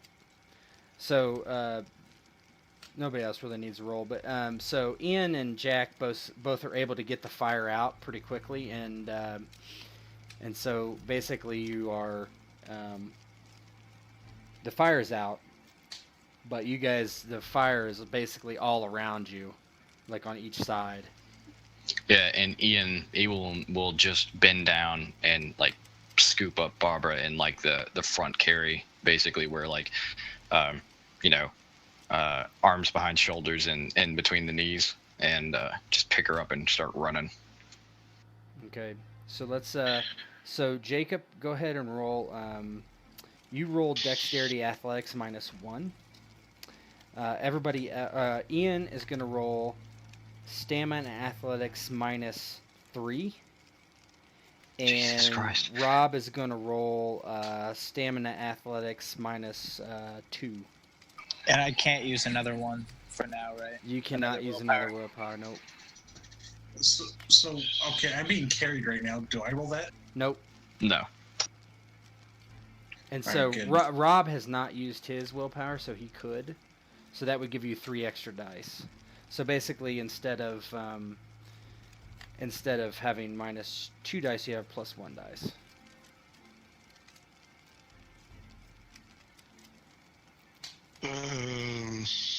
Yeah, seems like an opportune time for that.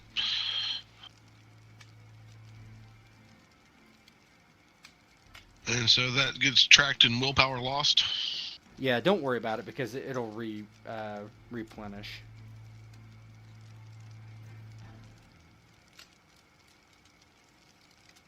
Okay, and so what did my roll start out as? Stamina?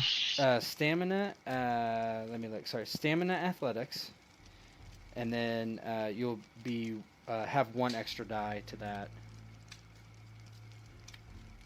All right. 1, 2.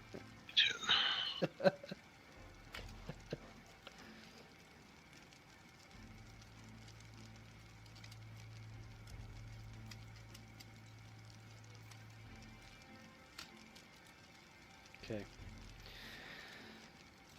So you are at the end of the trail, right? Running, and so it's mass confusion with all the fire around you, and you hear this scream. You're not sure who it was from, and all of a sudden, you can't see where you're going. Fire is all around you. Someone's screaming out in just like agony, right?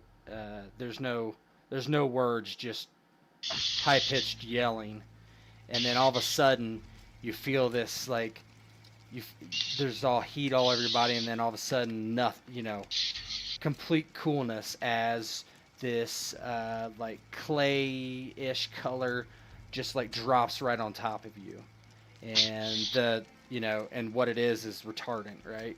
And so all the flames right next to you go out, and you're able to hobble down the mountain, barely. And you basically, Ian has Barbara, and Jacob has basically the sheriff, and Jacob have the other firefighter, the black firefighter, and the other firefighter is gone. So Tom is no longer with you, and you get to the bottom of the trailhead, and you notice that you're 1 short, and at this point there are emergency vehicles coming up the path, and that's kind of the last thing that you see, as smoke inhalation ends up causing you unconsciousness, and you are transported to the local hospital. Okay? So, let me read something to you. Actually, that's not the one. Sorry. Tom was a jackass anyways. What a dick. I spent 1 power on him. Look at his mustache. Yeah, I mean, It's pretty I tried saving Tom. Tom's an asshole anyway. Tom didn't do anything wrong. Anyway. All right. So you're able to prop up Asher, which is the other firefighter, and get him down the hill. His skin is melted off in various places on his body, including his face. He looks like a total ruin as you barely outpace the flames that seem to be roaring behind you, of course, also helped by the retardant that was dropped on you. Eventually, you're taken to the evac site, or not the evac site, but the command center in ambulances, and you are driven to the local hospitals. And so the next few months are spent recovering, particularly for Barbara, who has luckily only second-degree wounds, burns somehow. And there's a couple small scars across her back and the back of her legs, but it isn't as bad as it could have been. And the months pass from this fire, and basically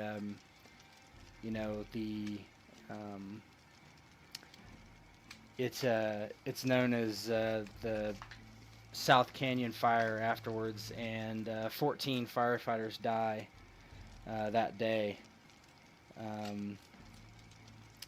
And 6 months later, you each kind of have been trying to get a hold of each other and meet to try to talk about this kind of thing, like what happened to you, and everything has got in the way. So it's December, the air was cool, and the snow was falling.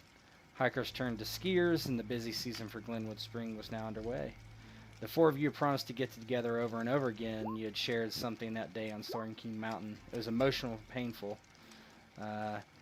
Asher Howard had survived, but he was maimed and disfigured.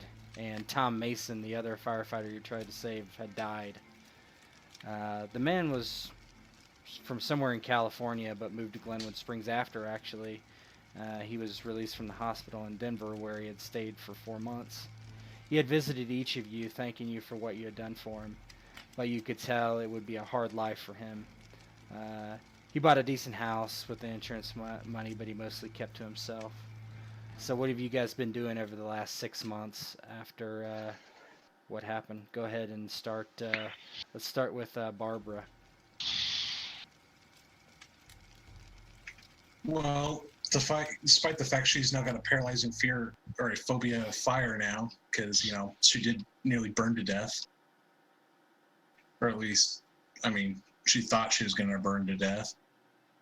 She's basically gone back to doing normal police work, where she's no longer she complains far less about doing mundane jobs, spending most of her time palling around with Jack, since she literally has nowhere else to go. Okay. Jacob? He would have just been continuing along with what he had to do. He's out of school and everything, so it would have just been working and then shooting, Okay. having fun. Yeah, being a kid. Pretty much, yeah. Keeping Ian? your mind distant from watching someone burn to death. Yeah, trying to keep what happened out of his mind, for sure. Yeah. Stay away from those people. Stay away from those people. Stay away from those Yeah. people. I think Ian's been.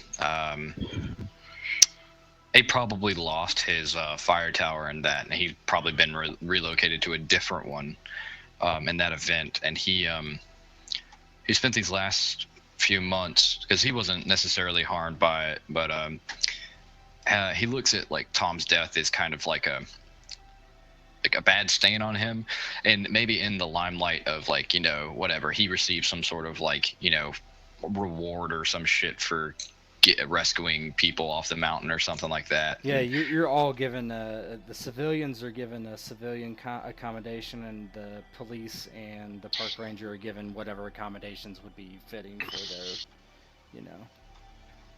Yeah, and he's been spending the last few months getting to know I guess around town, a sort of new person on site. Coming new to the town anyway, and her name's Sydney Dawn.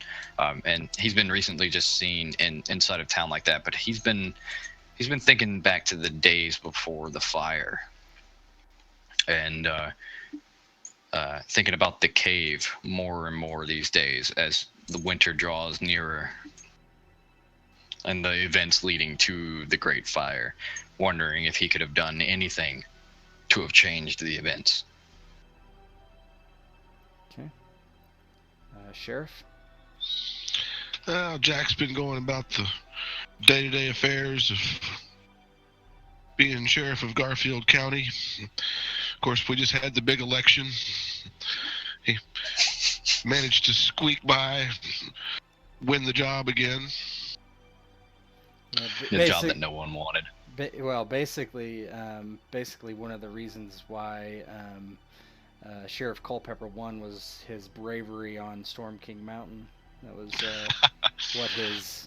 what his voters had said. So yeah. Other than that, he's been trying to keep Ian and Jacob out of trouble, and getting Barbara used to the ins and outs of the county. Okay. So basically, 6 months or so pass, and it's a snowy night, and the stars seem to align because, everyone had threatened to get together and, kind of rehash what had happened and kind of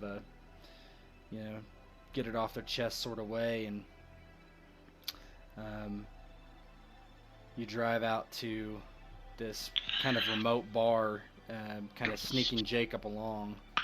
And after 9 p.m., you guys arrive with each of you something new to tell. And we'll find out what that is next time.